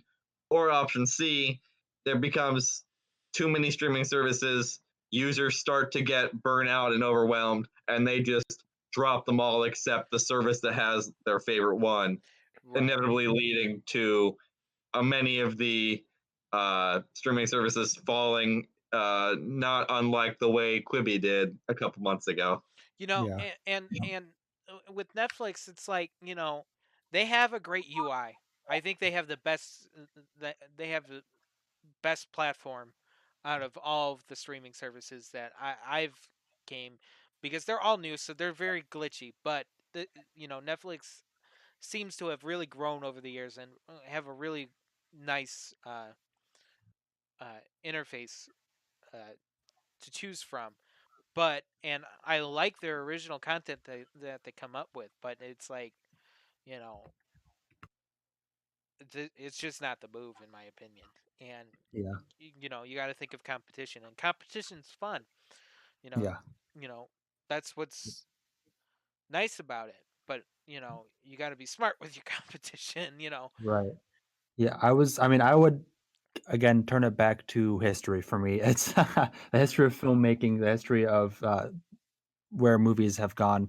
I think that to Sawyer's point, some of these streaming services, well, I believe there's going to be a lot of them, and they'll become like theaters, like movie companies, conglomerates, and there's going to be a joining of grouping of some of the companies, some of the streaming services that are on the weaker end, some of the streaming services that were maybe prominent at one point, but then become kind of lose their edge. I think those streaming services will join up with other services and kind of form this conglomerate. I think the powerhouses are definitely Disney. Caleb, you mentioned. I mean, they're coming. There's most of the content that they were supposed to release this year is coming out. Sorry, this past year is coming out this year, and there's a lot of content there. There's Star Wars, all of the shows that are coming out there. Marvel, is WandaVision coming out on Disney? I'm assuming it is. Yeah, it Disney Plus. starts in like 10 Next week. days. Yeah, so they have a lot going for them, and that really becomes tough for Netflix, who have been a powerhouse of the streaming service world, coming out with not really that much, as you guys pointed out. So it's if we're talking about HBO as well, HBO is going to be another powerhouse, I believe. HBO has that kind of caliber at this point. I mean, really, I pay for HBO. I don't pay for Netflix. I don't pay for Disney Plus. I mean, I would pay for Disney Plus. I mean, it's only $7. It's about half as much as what I pay for. I mean, it's more than half of what I pay um, for HBO. But HBO is another streaming service. I know Caleb, you mentioned a while ago that it's my type of streaming service. It is because there's that variety of content on there, and I think to next to Netflix's UI, I think HBO might have the next most clean UI. There is, I mean, Disney Plus has a pretty clean one as well, but I just like HBO's layout for me. Amazon Um, Prime is awful. yeah, Amazon Prime is really awful. There's a lot that gets lost. And But yet they still um, have some gems of original content like The Boys right. or Jack Ryan. So I don't know. Yeah, that's a good point. There, Amazon Prime is another one that might be in a position like Netflix, or it might be one of the powerhouses coming. The three, when you're thinking about the three, like the bigs, or the minors. Yeah. Well, So like, I think the reason why Amazon Prime has been successful with the lack of content that they have, other than a few hidden gems, is because they have something that is completely um, safe. Like I don't think Amazon Prime is going anywhere, even despite the lack of content, and that's because they have it paired up with their shipping and Yep. yeah, their shipping industry, and there's so many benefits that like Amazon Prime Video is really a bonus. Now, you know, I if they do this move, I think it would be very stupid. But if they did the move like they did with music, then Amazon Prime Video is not going to be that successful. And if you didn't know what they did with music, basically they did uh, what what every other music platform did, is that they made their own premium subscription to have any music that you want to listen to. So basically, with Amazon, you have to pay an extra $10 to your subscription if you wanted that. wow. That's got to be a music licensing issue because I know with Apple it's the same thing that technically it's not like Apple TV Plus and Apple Music are linked together. You got to pay like an extra fee. Hmm. So there's got to be some kind of music licensing issue with that. So Huh. and I only see Prime Video not being successful if they ever tried to do that, where you had to do a $10 add-on to have that subscription. Um, Right. Right. And I could see A24 coming out with a streaming service once their library gets large enough, I think. And then that'll be just another thing that a lot of these a lot of content that'll be pulled from yeah, Prime, pulled from Netflix, pulled from Hulu. Yeah, Hulu. Yeah, so that's one thing too. It's just crazy the fact that it's looking like it's becoming the companies are trying to look out for their own Excuse me. well-being. But that's only natural, I think. The two major predictions that I have going forward for the future. One, I think that it's going to end up being that all of the major distributors of film and television end up having their own streaming service and migrating almost all of their own content to their own platforms. I think Yeah. with that happening, think as a result, there's a very high probability that with that happening, a lot of these smaller streaming services that are not owned or operated or affiliated with the major distributors start to get eaten up, and that their licensed content, like something like Netflix, for example, their licensed content on there goes back to their licensees to be on their own streaming services, and then Netflix's original content gets eaten up by whatever the person is who buys them out. Obviously, I don't think that's going to happen anytime soon, but I wouldn't be surprised to see smaller ones like that happen. We know now that Disney owns a majority of Hulu. If Hulu ever started to kind of lose its numbers, Disney could really just like lump the whole thing into Disney Plus. We've kind of already seen something of like a bundle happening when they kind of bundle Hulu and ESPN Plus and Disney Plus all together. So I expect to see a lot more of that, especially with the ones that are affiliated. And the last thing I expect to see, similar to Ahmad, what you mentioned with T24, is at the same time that we're getting the services that are affiliated to the major distributors, I would not be surprised to see at the same time some more complementary niche uh, services that complement directly to a specific audience or interest. So, kind of like how Criterion has their own Criterion channel, and potentially A24 could have their own. These more niche, independent ones, or maybe like a genre based thing. I wouldn't be surprised to see some of those pop up. Shutter, But yeah, Shutter's another example.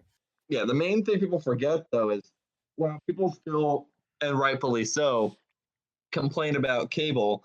The good thing about the current landscape is even though these things are expensive and people have the right to complain about how expensive it is to pay for all of them, the good thing is you're not under contract for any of these. Right. Like you can pay for 1 month, binge The Mandalorian, drop Disney Plus for a month, decide to go to HBO for a month, then maybe add on Netflix if you want to watch Stranger Things.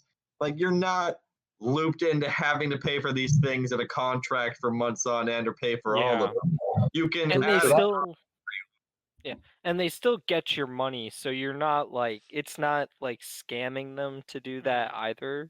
yeah, like you don't Um, have to pay for multiple months. You can just pay for yeah. 1 month up front, watch what you want, and then cancel. You don't have to stay subscribed forever. Yeah, That and makes me that oh, go ahead. I was gonna say that makes me have one question. Do you think that when these companies get large enough and people really start to rely on their services and to get content or entertainment, do you think they'll introduce like do you think they'll make it mandatory to get like a 6-month subscription or like a year-long thing, or how do we?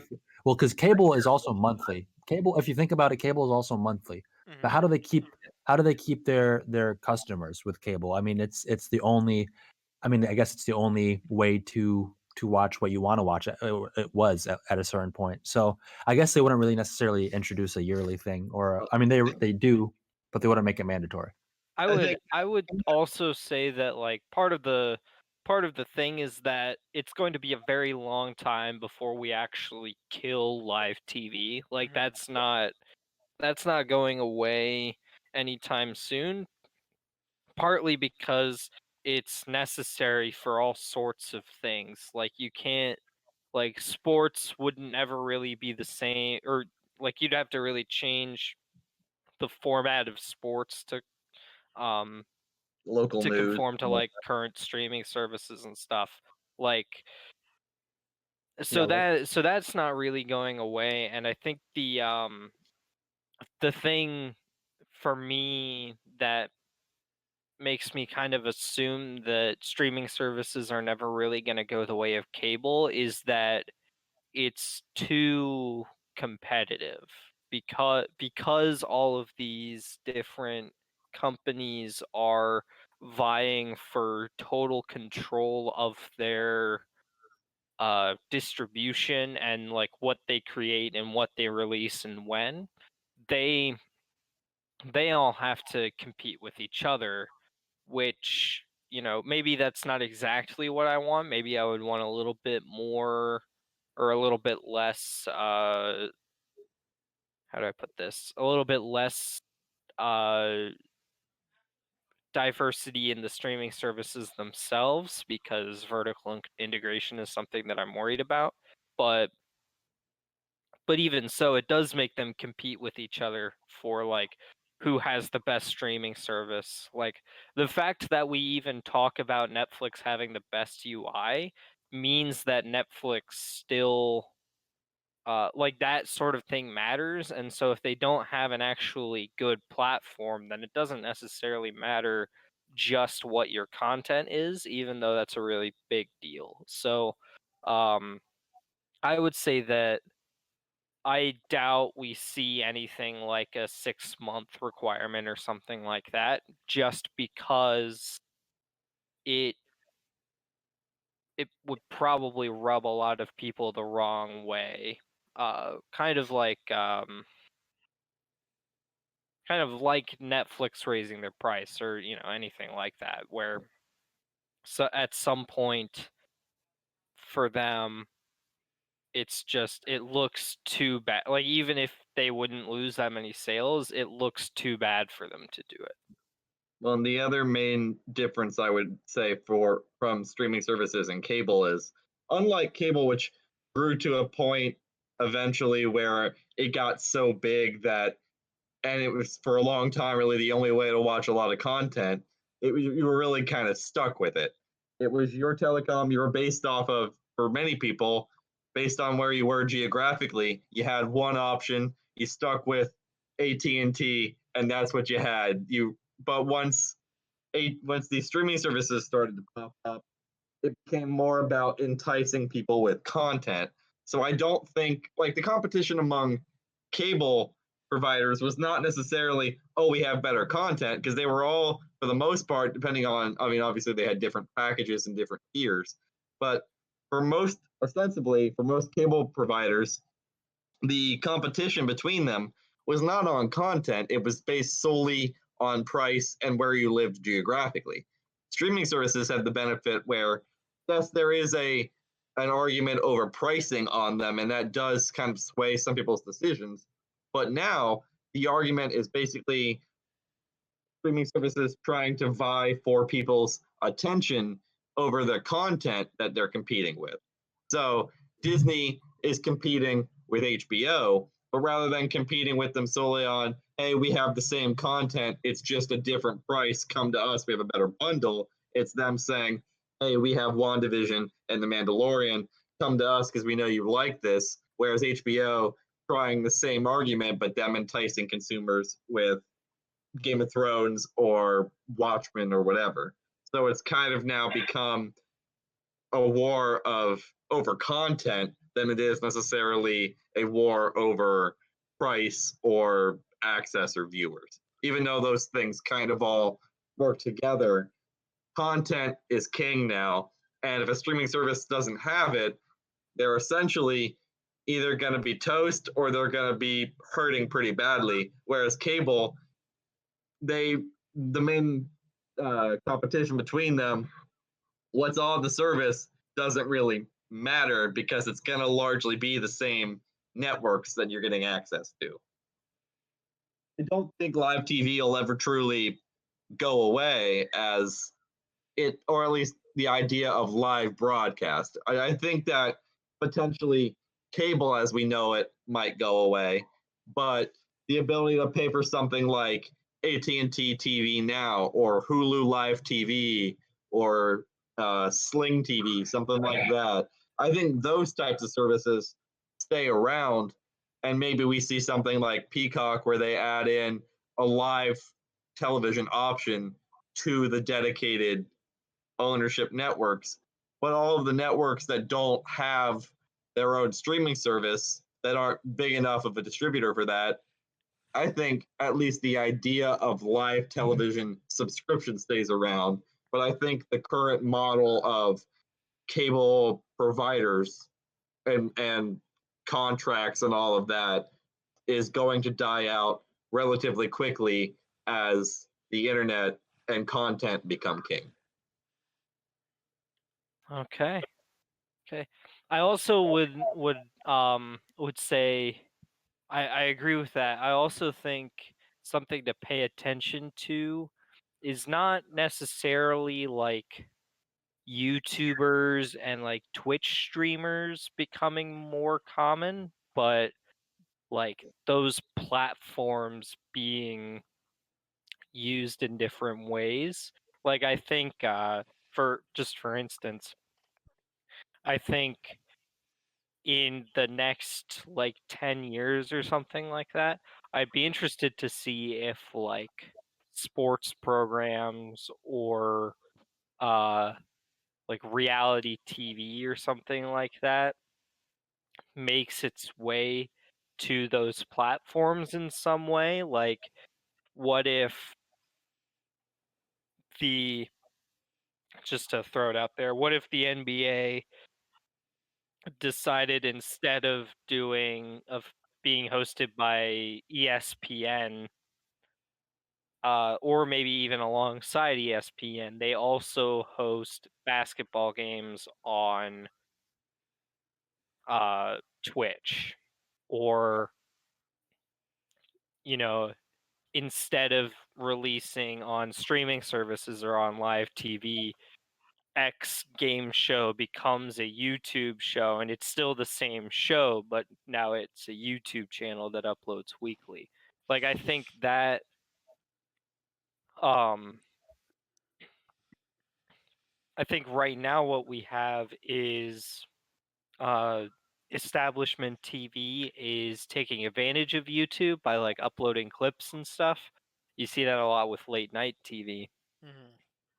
But I'd be curious to see if we start moving in the direction of like, well, YouTube's the dominant thing here, so maybe instead of making like The Price is Right on live TV, maybe we just do the same show but we put it on YouTube and we run the same ads, the same, and it's all the same. It's just not live TV anymore. And I'd be interested to see if that happens. I don't know if if it does happen or not, or if we see things shake up such that these spaces remain separate for a super long time. But I just don't know. I can see a world in which live TV starts to not get phased out, but a lot more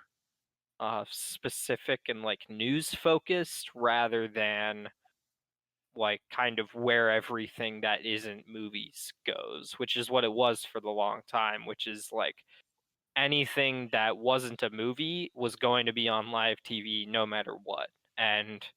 Um and now that's starting to change. So I'd be interested to see what happens.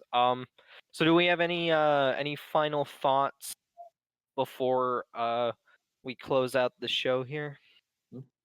I was just going to mention, I think, yeah, it's pretty interesting, and I guess large, specifically for most of our future careers, it's a discussion that affects us very significantly. Yeah. It's true. It's Yeah. it's interesting, especially seeing with these services, as you mentioned, Ezra, how the lines between things are getting more and more blurry. Of like, the movie, is this a TV show? Does this go to streaming? do we play this? Do we air this live on Twitch? Do we air it on cable? Like it's no the lines between different mediums and different distribution models are getting increasingly blurry. And I think in some ways that's good because that means more outlets for consumers to consume the type of content they like. But I also think that can lead to increased customer confusion. And I hope that at some point the bottom doesn't fall out and people just get fed up and start dropping the stuff entirely. Because we've seen that happen. I mean, you go back and look at video games in the 80s, in the crash of 85, like it was bad. And because there were so many consoles that kept coming out and so many poorly made, hastily produced games that the video game industry just crashed. And if it wasn't for Nintendo, I don't think we'd have a modern game industry. And I hope that doesn't happen to the current market for entertainment. I guess video games are kind of to an extent safe because they occupy a slightly more adjacent niche, but they are still kind of around that. But with live content and streaming and TV and movies, these things are so interlinked and their space is getting more and more overcrowded that I'm hoping we don't hit a crash anytime soon where that could be drastic for the industry, especially if vertical integration starts to become the norm. Yeah. Yeah. Thank you for coming to my TED Talk. That'll be all for this No, week. I definitely agree with your points, Sora, and I do worry about the same things. I mean, definitely not anytime soon as we're in quarantine, but I think that it'll definitely be interesting to see how things pan out, what companies end up prevailing, what streaming services end up becoming the powerhouses of the industry, and where that leaves us, the filmmakers, the moviegoers. I mean, personally, I started off last year when quarantine started, hating the thought of not being able to go to the theaters. I took it for granted for sure. But I think I've come to the realization that it is nice to be able to watch a movie at your in your private home. You could pause it anytime you'd like, go back anytime you like, and Yeah. you're not really under all of these outside elements of this person has their phone on, this person's crying, this person's baby's crying, this person's crying, and I don't know, but like all these all these outside forces that don't really that could affect your movie going experience. If somebody behind you in your seat kicks the seat or has their feet up or something, that can ruin a movie that somebody's been waiting for like 10 years, and all of a sudden, this is just ruined because of one bad experience. Two things that I would like to see to like make me more comfortable with the future of the streaming landscape. I get concerned with the idea of film and television preservation, and I would like to see more commitment to making sure that these, I guess, pieces of entertainment are preserved beyond just getting a file uploaded to Netflix and being done with it. Right. I want to make sure. Yes, I'm a collector and I know stuff like Blu-ray is rapidly, unfortunately, becoming out of date. But for many people, myself included, that's the only way to make sure you have constant access to this one film. You don't have to worry about licensing issues or anything like that, or if Netflix unfortunately one day goes under and all of a sudden you no longer have access to Stranger Things. So Right. I think that's one concern I have. And going back to kind of the point you made, I do think consumers having more access and more options to the way they want to consume their content is good.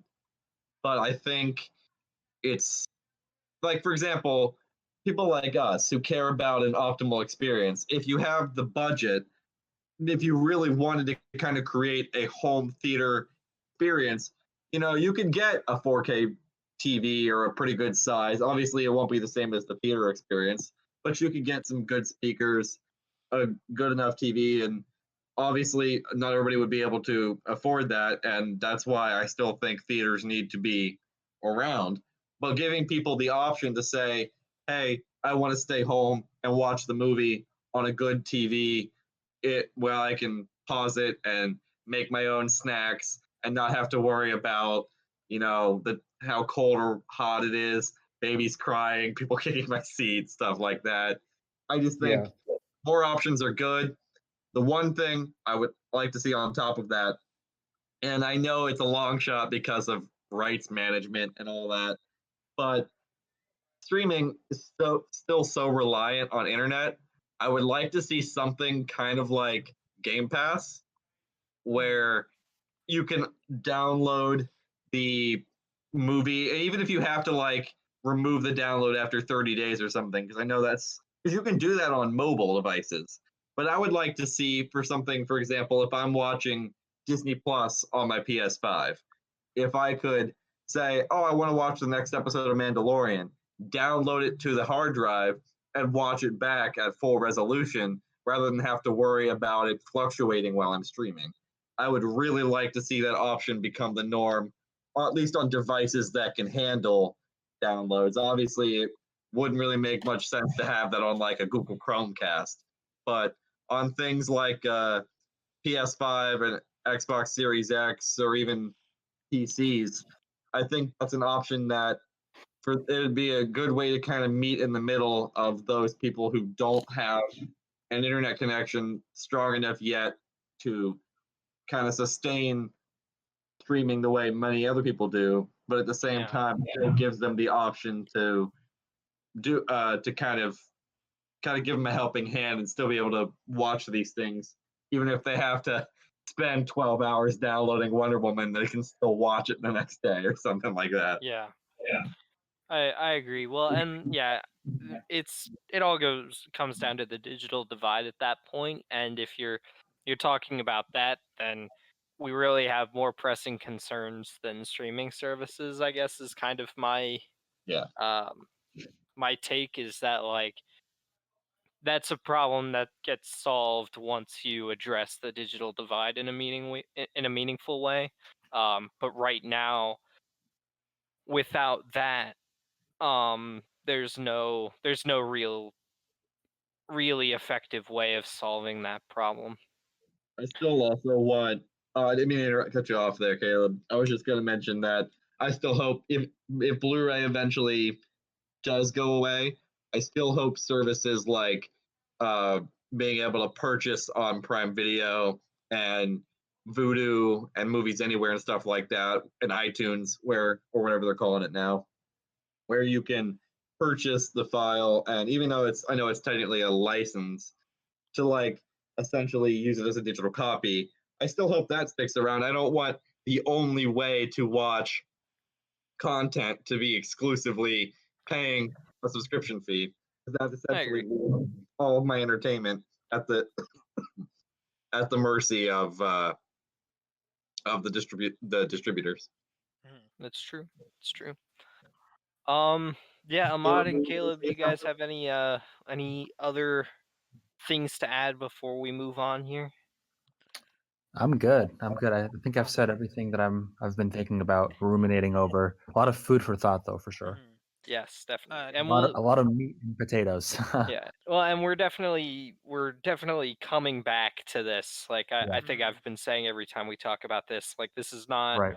the end of the story. There's no we don't know how this ends. We don't, we're going to be 10 years into this and we're still not going to know how it ends. So this is going to be something that we keep coming back to over time. So, Caleb, did you have any other final thoughts before we move on here?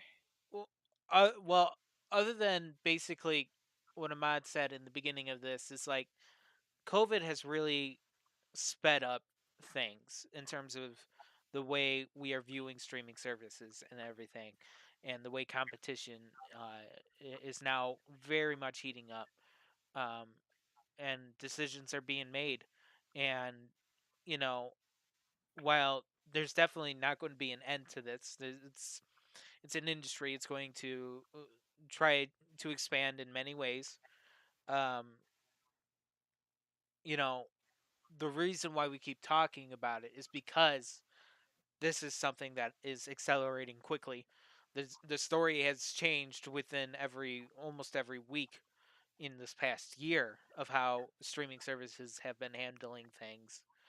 Um, and basically, it's interesting. Some streaming services have made the right move, some have not. Some have not made the right move but have adjusted it. Like they've learned from their mistakes. Um, but yeah, I'm excited to see the competition to go forward into this new year. A lot of new original stuff is going to be coming out on all platforms, and I'm excited to see how they all go. All right. Well, in that case, let's move on. Before we end the show, I figured, it's kind of a heavy day. Not uh not a lot that we talked about on the show was super positive overall, Hmm. I would say. Maybe Wonder Woman was kind of the most positive thing. Uh and then also games done quick. But that wasn't really a discussion topic so much as a signal boost. So I figure I want to end today's show with a bit of a heartwarming story about the little video game that could. Um, so, oh, 3 years ago, Nier Automata releases, and then I play it a year later, and it's my favorite video game ever. Or was that? Yeah, no, it was like a year or two later. Um, but that's not what this is about. A little while after the game releases, game director Yoko Taro goes on record as saying that players hadn't found the final secret yet. And nobody was entirely sure what he meant. And it sent the entire community into a spiral. I can And imagine. everybody kind of uh and then, a year passes, nobody finds anything. 2 years passes, nobody finds anything. And so everybody gives up, where they were like, oh, this is some kind of misinterpretation of what he said, or, Mhm. you know, all sorts of things. Like they were, I think the common interpretation was that it had something to do with like inverting your controls or something like that. Like Mhm. something super not interesting Right. compared to what like the implication of a final secret is. Cut to this past weekend, January, I think it was the 3rd. It was either the 2nd or the 3rd at night. Lance McDonald, I guess he's like a game researcher. So I'm not exactly sure what he does, but he's the guy who did like the Bloodborne 60 FPS patch recently and stuff like that, where he goes into games and finds stuff in them. He had been reverse engineering Nier Automata, apparently because he found some code in the game files that like confused him. And so he went and reverse engineered it and found that if you put 2B, the main character, right after you beat the very first boss in the prologue, if you put her in a very specific part between two like oil cans, and then do a very specific, almost Konami code like series of inputs while holding the R2 button and keeping her in place, the screen will fade to black and it will cut to the final text of the game. And uh And so he finds this and he's like, oh. And the more impressive thing is that this isn't a glitch, it's hard coded into the game to be like this. So he's like, is this the final secret? And he posts it. And then, like a day later, the official, both Yoko Taro himself and the official Near Twitter account confirm that for a fact this was the final secret of the game. Dang. And I saw that and my mind was blown because that doesn't happen anymore. Nothing Yeah. like that happens. Secret code. Like it happens a lot for older games because there's just a lot of Liberties. well, not just liberties, but like just a bunch of random stuff gets put into older games that then people go and find. But for this to be in a 2017 release, I think is pretty cool. I think that's like forget whether or not it's my favorite game of all time. The fact that somebody had to go and search in the code for something like this and it was actually intended by the developers is super neat. Oh yeah. So yeah, I guess but I guess I'm also a biased source, so there you go. Imagine like never finding out. And, like, what do they have to just keep it a secret their entire life? It would have been so good. I bet at some point they would have been like, "Hey," like they would have given a hint or something like that. Like, I "Hey, look almost here." I almost wonder if they would have made the hint, you know, in a couple months from now, when Maybe. the original like the remake comes out, and I think it would be fun for them to be like, "Hey, remember the sequel? Well, yeah, here's a hint." You know. Yeah. Yeah, something like that where they want to keep it in the news cycle or something like that. Yeah. But yeah, that's just a little heartwarming gaming story for you guys. And so hopefully you can take that and be happy about it for a little while and then move on with your life. Oh, Well, I'm happy. No. That's awesome though. That's interesting. Yeah. I like when that stuff happens. Yeah, it's a really cool thing. But yeah, well, thank you so much everybody for watching. It's been a kind of a heavy beginning to 2021, but hopefully we'll get through it all together. Sawyer, would you be willing to rattle off the social medias for us? Sure. So you can find us on Twitter at Cascate at CASTCATE because of our old handle. But you can find us just by searching for the Lab Rats Entertainment Podcast. You will get a notification if you follow us on Twitter every time a new episode goes live on Podbean. And you can also find us on Instagram at the Lab Rats Podcast. Speaking of our Twitter notifications, if you, in addition to Podbean, you can also find us on Stitcher, Spotify, Apple Podcasts, Google Podcasts, Twitch, and what's the last one? YouTube? I think YouTube.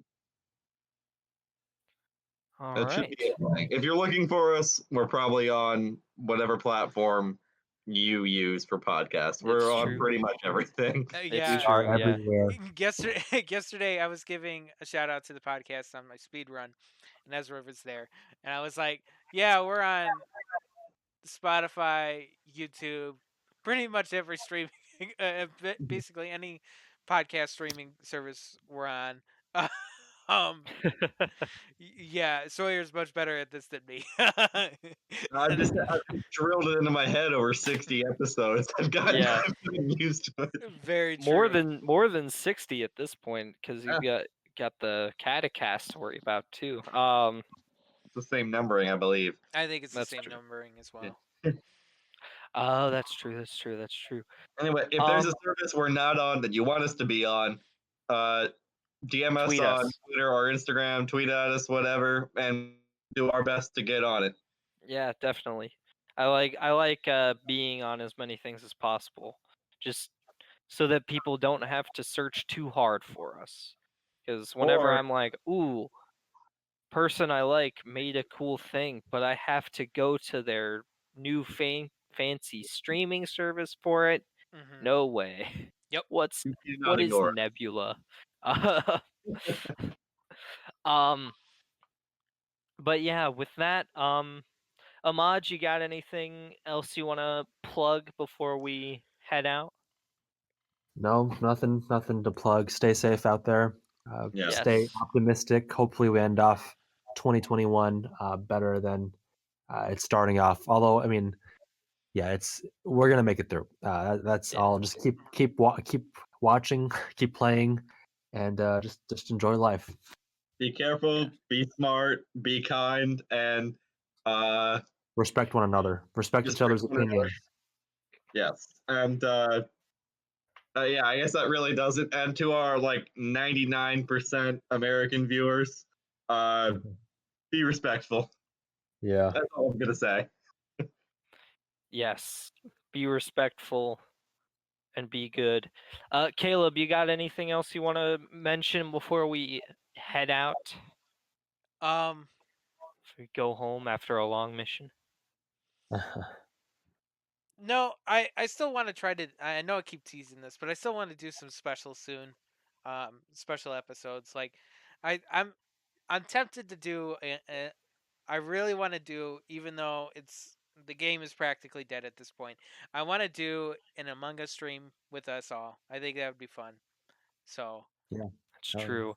And Ahmad, I think you'd be able to play it. I think it works yes, on Mac. Oh, awesome. Yeah. and you could play it on Uh, your phone too.